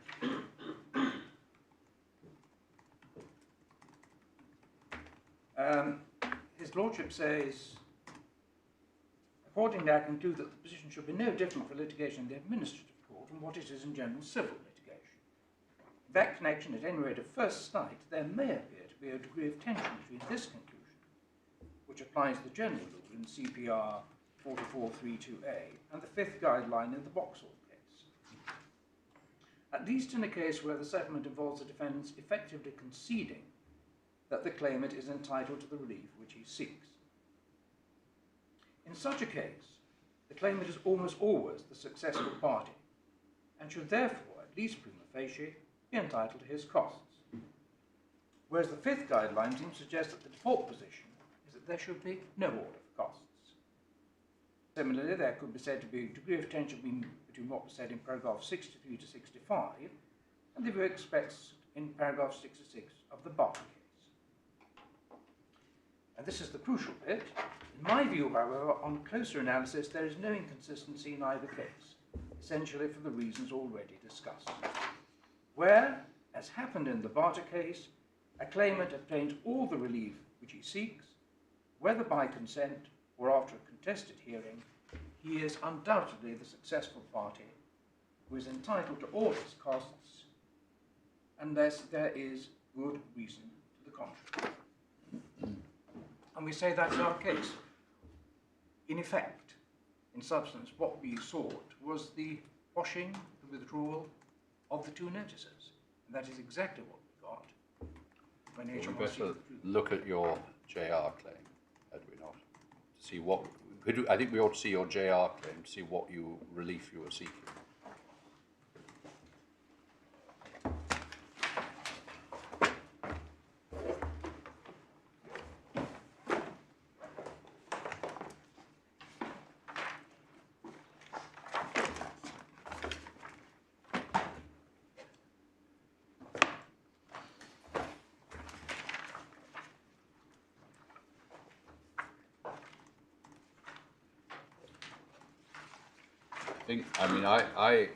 I did look for this, and I think that the relief appears in tab 8, page 91.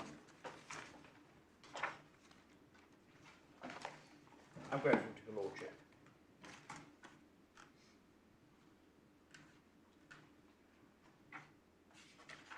And there seem to be 3 things you seek. Although I would have thought the third probably follows on from either 1 or 2. Indeed, and the... So you seek an order quashing, and you also seek a declaration of a breach of your convention rights. That was in the alternative, just in case. Doesn't say so. Perhaps earlier. Anyway. Maybe it's elsewhere. Well, if they've been quashed, if the notices have been quashed, then the declaration is almost redundant. Well, you did say that you told us earlier you did a lot of research, spent a lot of time, I'm not surprised at, in mounting a full frontal attack on the follower notice system. So, I mean, I assume that was to be an important and serious part of this application.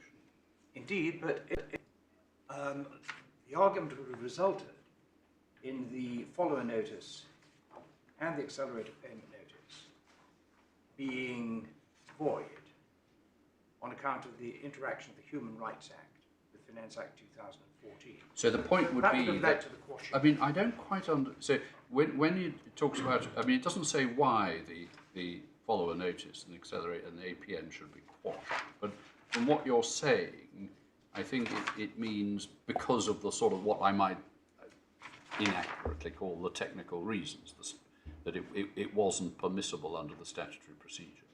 I mean, you're not putting that on human rights grounds, is what you're saying. Yes, Or are there are... I mean, sorry, This the is a order this is a very quashes- long document, Lord. Well, it is, but is the order... I mean, the order could be quashed, couldn't it, on the grounds that it's a breach of your convention rights? I think That is one of the grounds, yes. That's I one see. of the grounds. Of course, So there you've are other got grounds. two grounds, as it were, or lots of grounds. We have several grounds. Several, but But they come what- into two categories, is that right? One is the sort of statutory area and the other... Well, human I rights. suppose there's convention and non-convention. That, it's only that. If you like, All right. two broad categories. One, So what you're saying effectively is that you would only pursue the human rights element if you didn't succeed on the other elements. Is that right?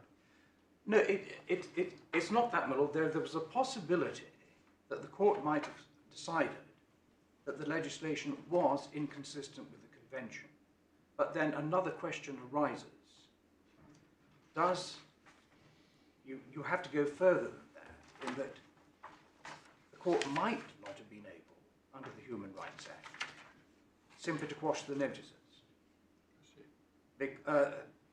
This is on the nitty-gritty of the Human Rights Act. And Yeah, then no, I you get, understand. as a consolation prize, you get a declaration by the Yes, court. that's because it's just a that your rights have Yeah. been infringed. primary legislation, so it can't be quashed as such. No, I follow that. But, well, the legislation can't be quashed, Exactly. but the orders made under it might be.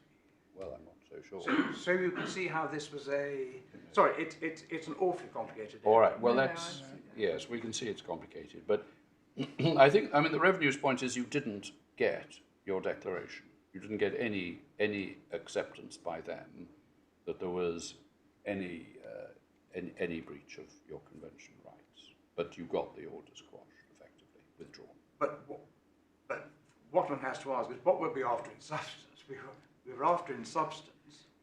But also, I mean, the fact that they withdrew it would make any decision on the... I mean, you could have tried to pursue the human rights issues, and they would then have said, well, that's all academic now because it's all been quashed and there's no public interest in pursuing that. So by withdrawing the notices, they in fact preclude the further argument on the human rights elements, effectively.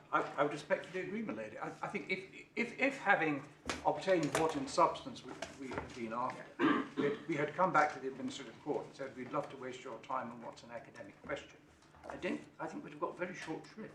Could you help me on that? Because the claim form, I think. Yes, I see. Yeah, no, I see. Yes, no, sorry. No, you're quite. I see the point. It would then become academic. Yeah. All right.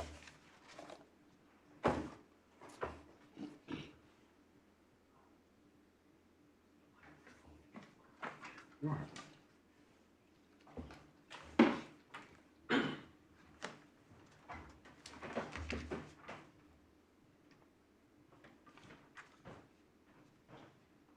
So then, returning to paragraph 42 of the skeleton, But I mean, so the issue which arises is in interpreting paragraphs 59 and 60 of the Croydon case, when Lord Newburger refers to a claimant obtaining only some of the relief which he is seeking, does that mean that you,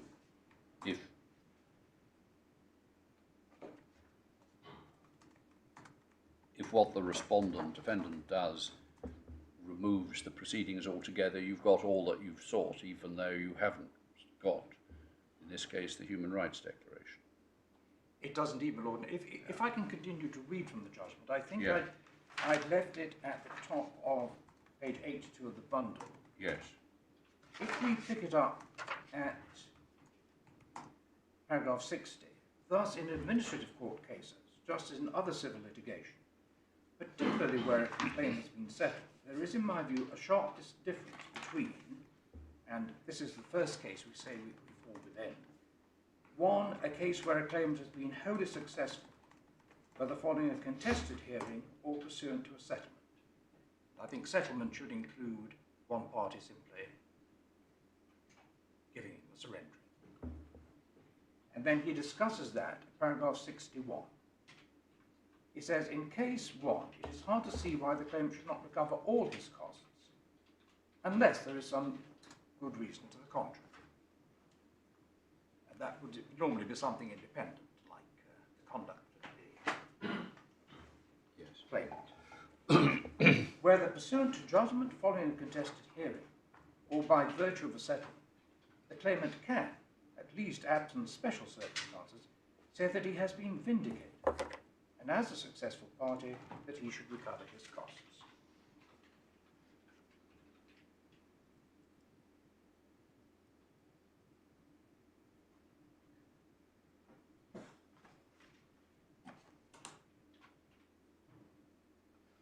So the notices were withdrawn by reference to your representations, weren't they? They were. Rather than by reference to your JR grounds. But the representations are also included in the JR grounds. No, I know, but I'm sorry. Yes. So it's right to say there's been no acceptance of the human rights grounds. No, but there has been an acceptance that the notices were void. Yes. I mean, what I just have in mind is, in circumstances such as these, is it right that that a defendant should pay the applicant's costs, and these may account for a substantial part of your costs, of researching and preparing and formulating your human rights grounds, when those have just not been resolved in any sense at all? Well, that is. I mean, if you had restricted your JR grounds to the representations grounds, you would have won. Well, we couldn't have done that because. You could, and actually you would have won. I'm sorry. But then, of course, we would have had to abandon the Human Rights Act points. Well, yes. on which you may or may not be right. Yes. But why should you get the costs of preparing your human rights arguments? Well, firstly, I'd submit because Croydon says so. Croydon says, when in fact you've got everything you were after, then that's really the end of the matter. And there's a good reason for that, which is the Human Rights Act point, which was a full frontal attack on the effectiveness of the follow notice legislation, that could well have gone to the Supreme Court. It is a point of such fundamental importance that a whole part, well, the whole legislation has really misfired because I understand it's a big issue, and that no doubt accounts for why your costs are very substantial, or well, partly accounts for that. But why, in the events which have happened, should the revenue pay you those costs? That's what I'm trying to understand. Well, firstly, that's what ambassadors I cited from Croydon say. And secondly, the reason is the alternative would be to have a whole hearing, a very, very involved hearing on this extremely important point of law, simply. Well, you wouldn't have been allowed it. I think that's the point my lady was making. It's Yes, become academic. You have to, when you issue your claim, you have to bring forward in your claim all the points that you might want to rely on. So you can't just bring forward the technical point, as my daughter refers to it, and then if you lose that, say, oh, well, now can we bring forward the human rights points? Because then you'd be told, no, you can't do that now, you're too late, and you should have raised all those points in your first claim. So everybody has to raise all the points they want to rely on, and if they get home on any one of those, then they've succeeded in total and they get all their costs, unless there's a reason for a discrete issues-based order. But here we don't get to that. I mean, if there'd been a complete trial of this and you'd won on the technical point and you'd lost on the human rights points, then HMRC would have said, well, this is a good case for a discrete costs order. We'll pay their costs on the technical point, but we're not going to pay all those costs in which they were unsuccessful. and that would have been attractive to the judge, maybe. But where you have effectively been prevented from arguing the human rights points, which, as my lord says, may or may not be right, we don't know whether you would have recovered those costs at the end of the day or not. Well, but what is the court to do? Croydon appears, my reading, I think that what Croydon says is, look, there is only one answer. If it has been settled or compromised or whatever, or one side has capitulated, if you have got, this is the test, if you have got everything that you asked for, then you get the entirety of your costs. And because the alternative, how could one avoid a very long inquiry into whether we would have won or not have won on the Human Rights Act point? And I submit that's totally, there's good reason in the Croydon reasoning, because that means we've got something which is now academic in the context, which is going to take up a lot of court time purely as to the issue of costs. That's something that ought to be avoided if at all possible. I think your ladyship and I wanted that. I'm not sure about. Well, I'm just saying what I understand your argument to be. I'm That just, is the argument. expressing a view as to whether it's right. I'm sorry if I've misunderstood, but what your ladyship has said entirely encapsulates my submission. Yeah. I don't think any of us is suggesting there should have been a substantive hearing on the human rights points. But you see, what else can the court then do? It's without hearing the Human Rights Act arguments. It can't say No. whether, had this gone to trial, and of course there would have been substantially more costs arguing it. Yes. This is way beyond what we had to do anyway in the preparation. So it may be that HMRC... But if you had gone ahead and you'd argued both the technical point and the Human Rights Act point, then you would have won on both, then undoubtedly I think you would have got your costs on both, and HMRC would not have been able to say, well, you won on the technical point, therefore you didn't really need to bring the Human Rights Act point, and even though you've been successful on it, we're not going to pay your costs on that because that whole debate was unnecessary. I don't think I've ever heard any ingenious losing party ever make that argument. But there we are. Well, I submit that what I submit Croydon says, and I think it does say that, is not only good law, and of course it's a Court of Appeal decision, No, it is good law. it's actually Yes, sensible in yes. the context of decision on costs. Yes. Even though there may be a little bit of rush justice. Right.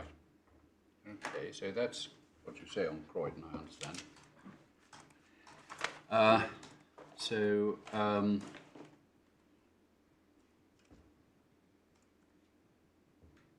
43, I think we've... that, In fact, I think we've probably covered that yeah. already. Okay, well, we'll, The real substance point. yes, okay. And 44 is, yes, that's already covered.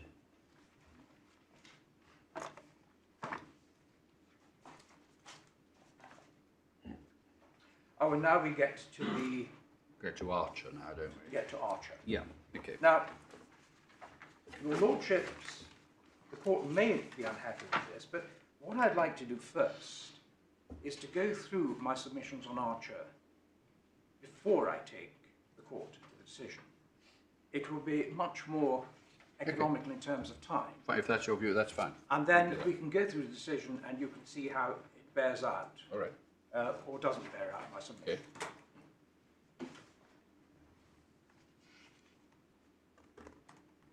Now,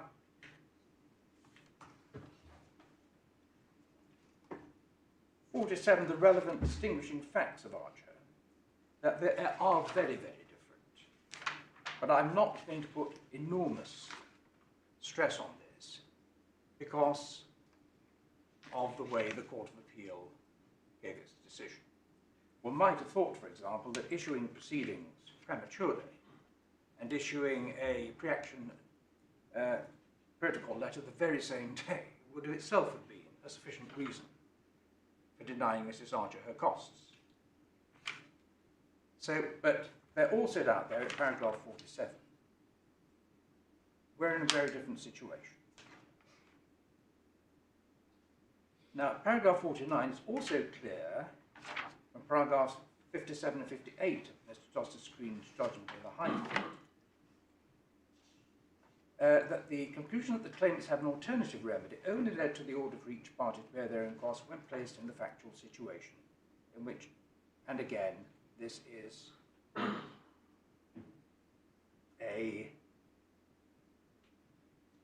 it's on the facts of Archer. I don't put enormous amounts of stress on it. Could I just apologise to Lord Justice Henderson that at paragraph 49 of the decision we have demoted him to a Justice of the High Court. He was in fact a Lord Justice of Appeal at that time.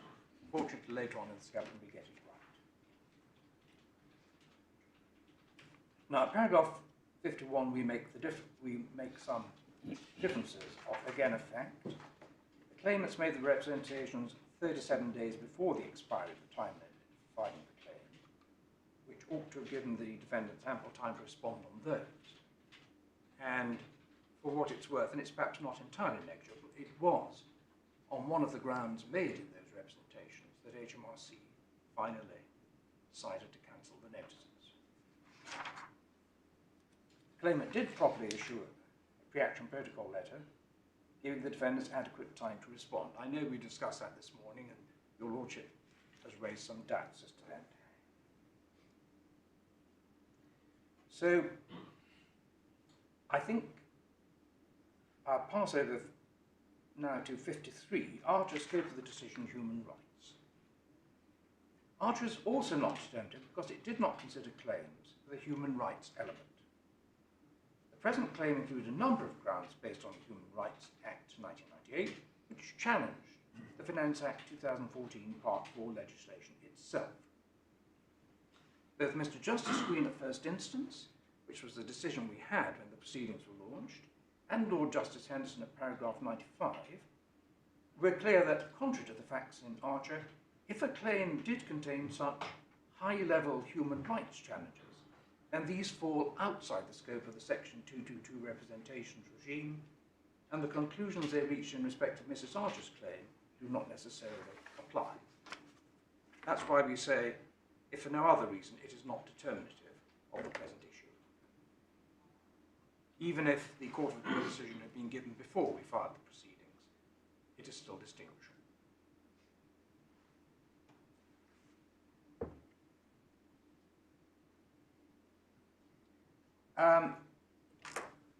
At this point,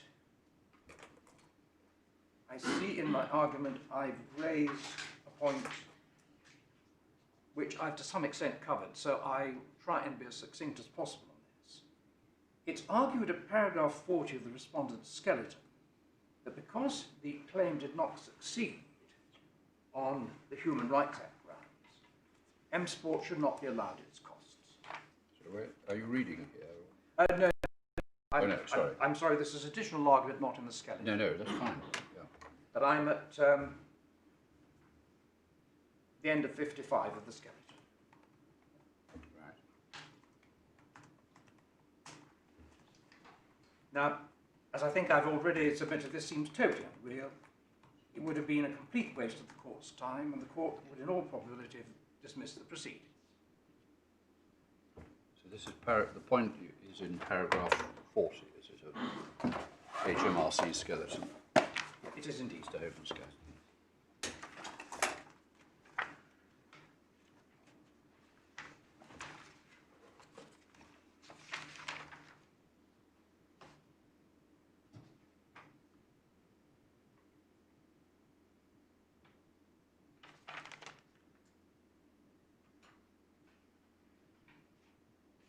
Yeah, I see.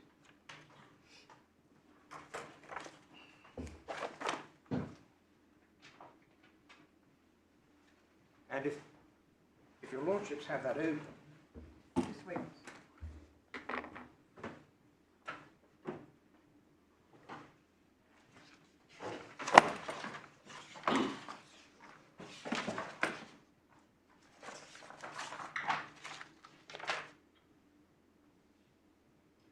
In that same paragraph, Malone Frank goes on to say, if alternatively, A, that's the appellant wished to persuade the court that for the purposes of costs, the court should consider that it was likely to succeed on that point, it could have done so. That is one point the cost submissions did not pursue. Well, again, I think we have covered that too in my submissions of a few minutes ago. Now, the next section, Archer per incuria. And here there is a revision to the skeleton argument. Having reconsidered this, we don't really rely on A. It has very little force, if any. And the only point I would rely on is B. Yes, I don't think a failure to have regard to a decision of the High Court can render a decision of the Court of Appeal per incuria. It's... I think, in fact, it did have, the Westlaw, I just looked up, the Court Yes. of Appeal did have They did have it anyway.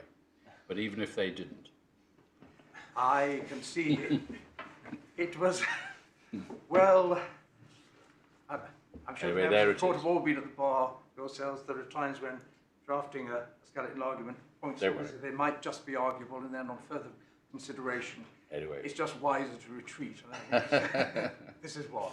It's not one I feel I can push All right. today. No. So the second point, I think your lordships have already had, Yes. that it based its decision, at least in part, on the basis that the parties were entitled to reach an extension of time for the service of the judicial review claim.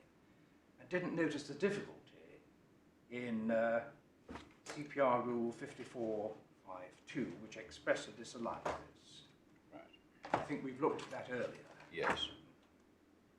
And that's another reason why we say Archer is not determinative. So, what I'd now propose to do is to take your lordships, your ladyship, through the parts of Archer Yeah. to make good their submissions. Yes. It's at tab 8 of the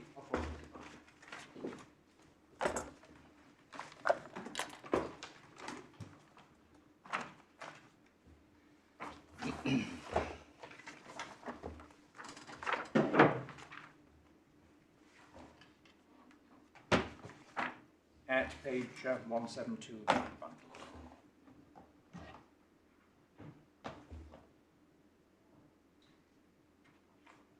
The paragraph is simply background, which we perhaps don't read, of the head note, on the claimant's further appeal held dismissing the appeal that section 222 of Finance Act 2014, that's the representation provisions relating to APMs, provided the primary recourse for a taxpayer who is dissatisfied with an APM, which should generally, and I stress that word, be exhausted before judicial review proceedings were brought.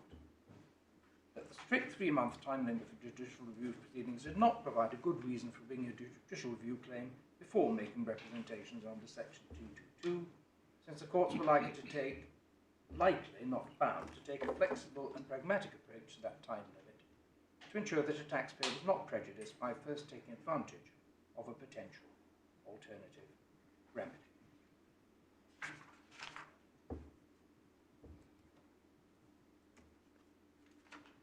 If I can ask your lordships to go to the judgment of Lord Justice Henderson at the bottom of page 174.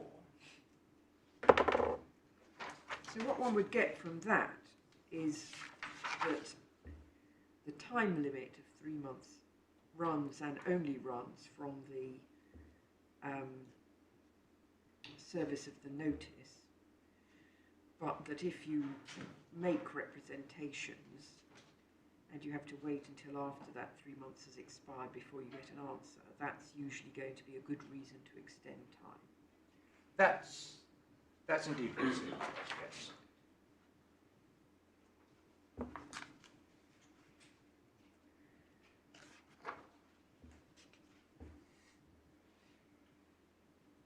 So just the first paragraph of the judgment. I see that. But then there's that per curiam at the end of it, which is very odd. Oh, sort of then My lady's just drawing attention to the top of the next page where it says per curiam, where a taxpayer has in good faith made representations under section 222, the revenue's response is not notified to the taxpayer until more than 3 months from the date of the APN.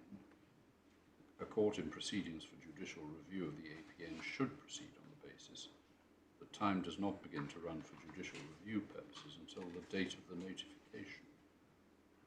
Well, this raises the point that my lady raised earlier, and it seems, I think, to us to be of really central importance here.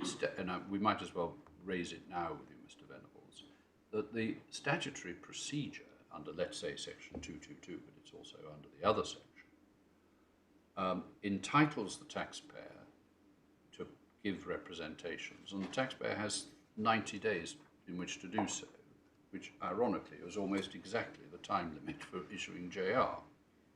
The revenue is under a statutory duty to consider those representations and is under a statutory duty to determine whether either to withdraw the notice or confirm the notice in whole or in part. There's no time limit for that, but I think I read somewhere it's common ground, or maybe in this litigation, maybe in Archer, must be common ground, that the revenue must do that within a reasonable time, and a failure to produce an answer in a reasonable time would itself give rise to a right to apply for judicial review of that failure. Now, the statutory procedure ends with a determination which either does or doesn't impose a liability on the taxpayer. Why is that determination not judicially reviewable?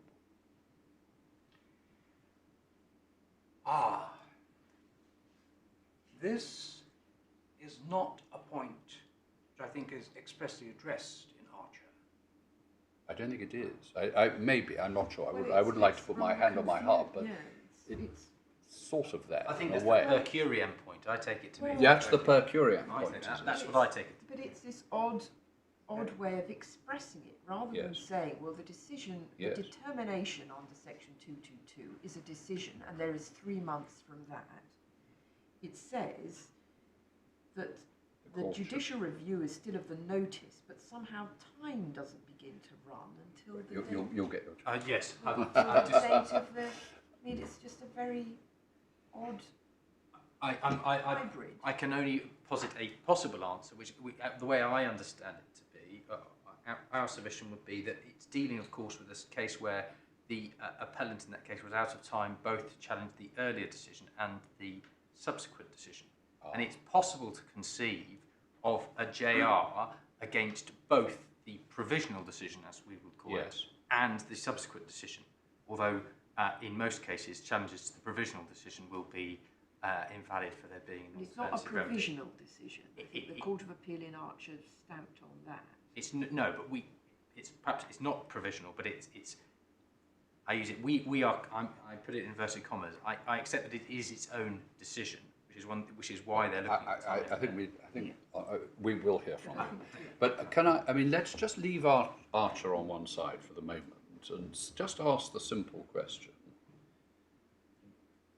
Is there any reason why the determination that the revenue is required to make by statute, is there any reason why that should not be susceptible to judicial review? The answer to that, my lord, is yes, but I'm giving this from recollection. It's not a point that's arisen between the parties. Well, I think it's raised in Mr. Hoban's skeleton. Well, but anyway, you deal with it as best you may, and you'll be able to come back to it after and lunch. perhaps over the short journey, You can think more about that. we can find the authority. But All right. it is, if I can adumbrate what it is, Yes. in the white book, in the notes on the time limit, these notes are very, very long, but there's a section that says you can't get round the time limits by attacking a subsequent confirmation of an earlier decision and treating that as the actual decision. Well, we'll look at. All right. I mean, what I have in mind here that would be is the difficulty. what I have in mind here is that this is I mean, I think the statute uses the word determine, but I may be wrong. This is a determination which the revenue is required to make pursuant to statute. It's a decision under statute. Now, it may be the notes in the White Book are addressing that sort of case, in which case they are of obviously great interest. But you'll need to look at that and take us to it. But I mean, it seems very odd to me, as a matter of principle, that a statutory determination is not susceptible to judicial review where there isn't an alternative remedy. If I may say so, I would, were the matter raised integrally, I would entirely agree with your Lordship's approach. Yeah. And I think but it's a central point in this appeal, isn't it? And there are authorities cited. Okay, which may or may not be may be distinguishable. I'm sorry, I can't recollect them at the moment. No, don't worry about that at all. No, when I was in the High Court, I dealt with one of those cases. It was a judicial review claim, which was long out of time, unless they could have started time running by asking the revenue to treat them as a special case, and the revenue refusing to treat them as a special case. And the debate was whether that itself was a decision from which 3 months ran, or whether that was just a confirmation of the earlier adherence to the earlier policy, whether what they were attacking was really the policy. And we went through all those, and I held that it didn't start time running, and they were time barred. But as my Lord Justice Richard says, that was not dealing with a statutory process for confirming or bearing an order. I wonder if I might just, it may only take a couple of minutes, just look at the precise... Well, you were going to take us through Archer, and I'm not meaning to stop you doing that, because you've made a number of points, and we've got 5 minutes before we break. Why don't you start taking us through Archer, what you wanted to show us in Archer? Very well.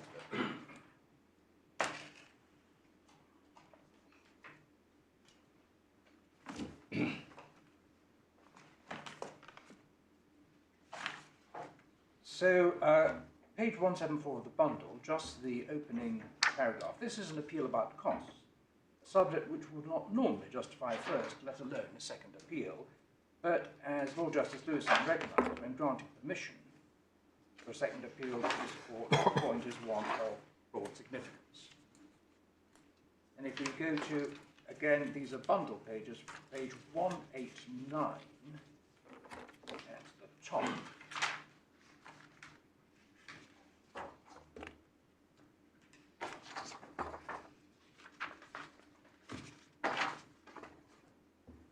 Oh, that's paragraph 46. This is the factors which persuaded the master to depart from the general rule and to make no order as to Mrs. Archer's costs were A, the commencement of judicial review proceedings was premature, given her failure to take a clear alternative step in making representations under section 222.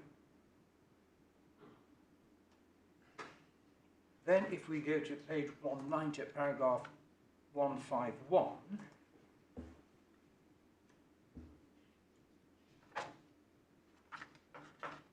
Sorry, which paragraph? My apologies, my lord. It's paragraph 51, not right, yes. 151. It's the section heading, Mrs. Archer's appeal to the High Court.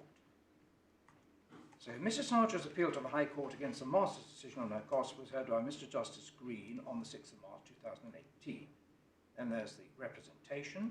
In his reserved judgment handed down on the 28th of March 2018, the judge dismissed Mrs. Archer's appeal. He acknowledged at paragraph 4 that, whilst at first blush the issue might appear straightforward, even light excavation reveals a series of complications which flow from the analysis. Nevertheless, his conclusion was that the master did not err. Then to page 200, paragraph 86, that's the sections heading discussion and conclusion. 86, in considering these submissions, I'll begin with what is agreed to be the central issue raised by the appeal. does the Section 222 machinery provide a suitable alternative remedy which the taxpayer should normally be expected to pursue before beginning judicial review proceedings to challenge an APM? And if that is the general rule, is there any reason why the Master was wrong to apply it as he did by depriving Mrs. Archer of her costs of the judicial review, even though she was prima facie entitled to a cost holder in favour of the successful party? 87. With the benefit of full and helpful submissions we have received, I see no reason to depart from the provisional views which I outlined at paragraph 17 above. The APN legislation must be construed and applied as a whole in the light of its general purpose and the underlying principles of tax law and procedure. So viewed, Section 222 forms an integral part of the primary legislative scheme contained in Sections 219 to 229 of FA 2014. The right thus conferred on the taxpayer to send written representation to HMRC is unqualified, and the important caveat, so long as the representations fall within the scope of the section and the taxpayer is given a generous period of 90 days within which to exercise it. Then the last sentence between F and G, while this process runs its course, the obligation to make the payment specified in the APN is suspended. The amount which the taxpayer would eventually have to pay under Section 223 depends on the outcome of the process.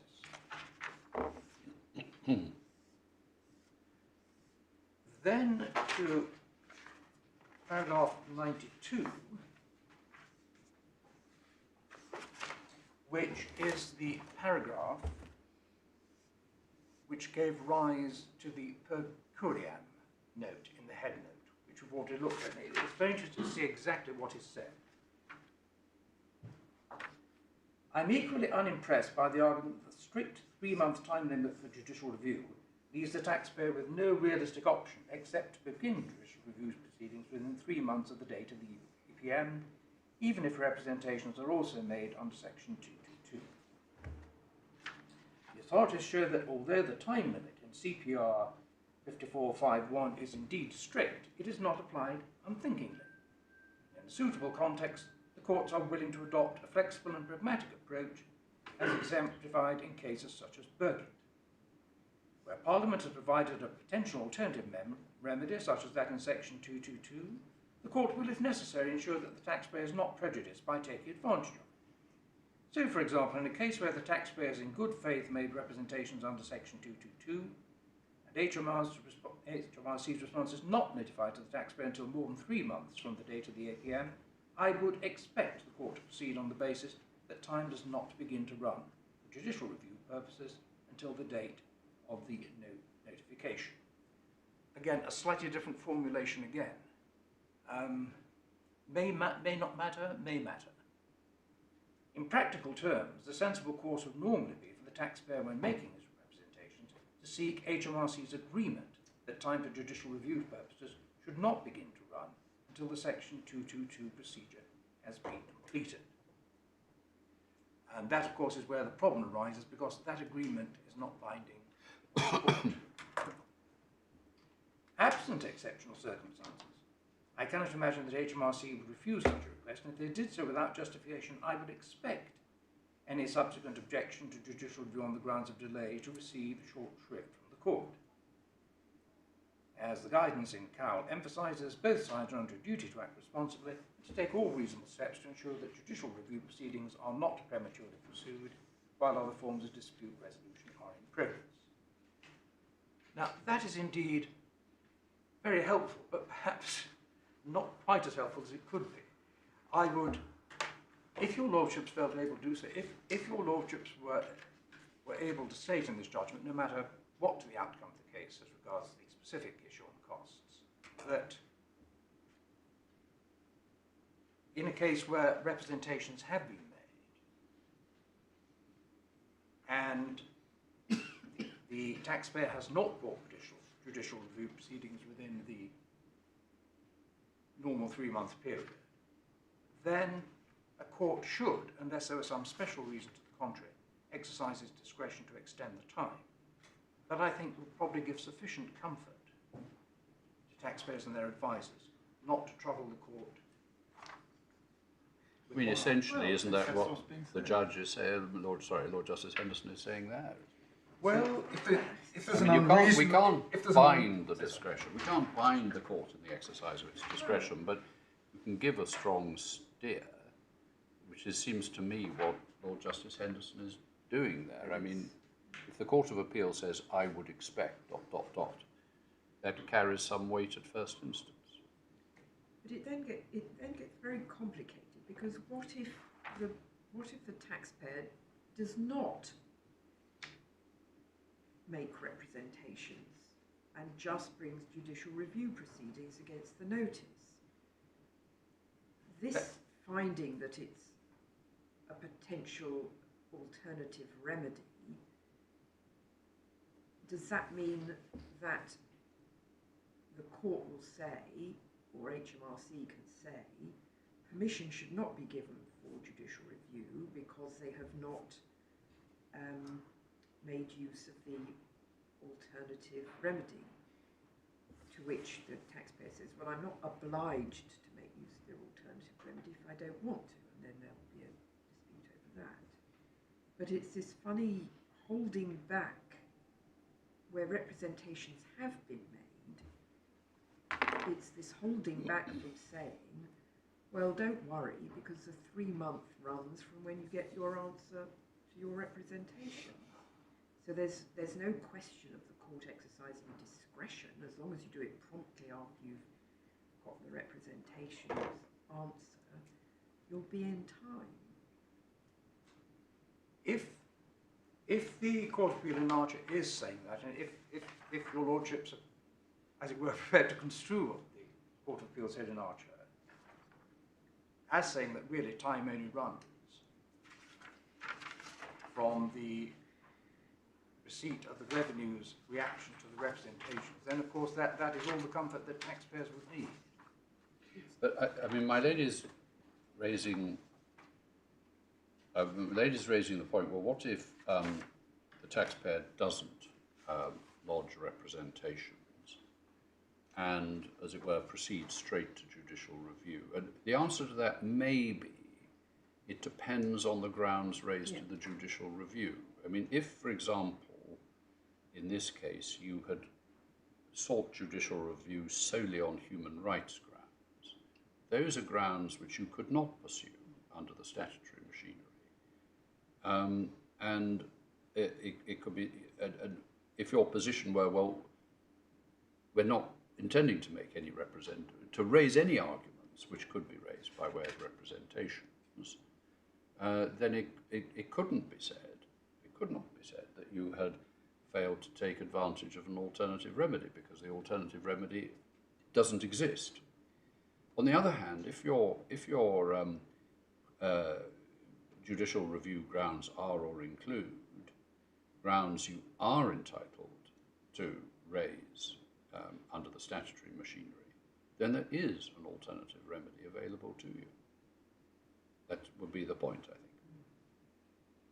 think. Indeed, my lord, and my submission would be that it would be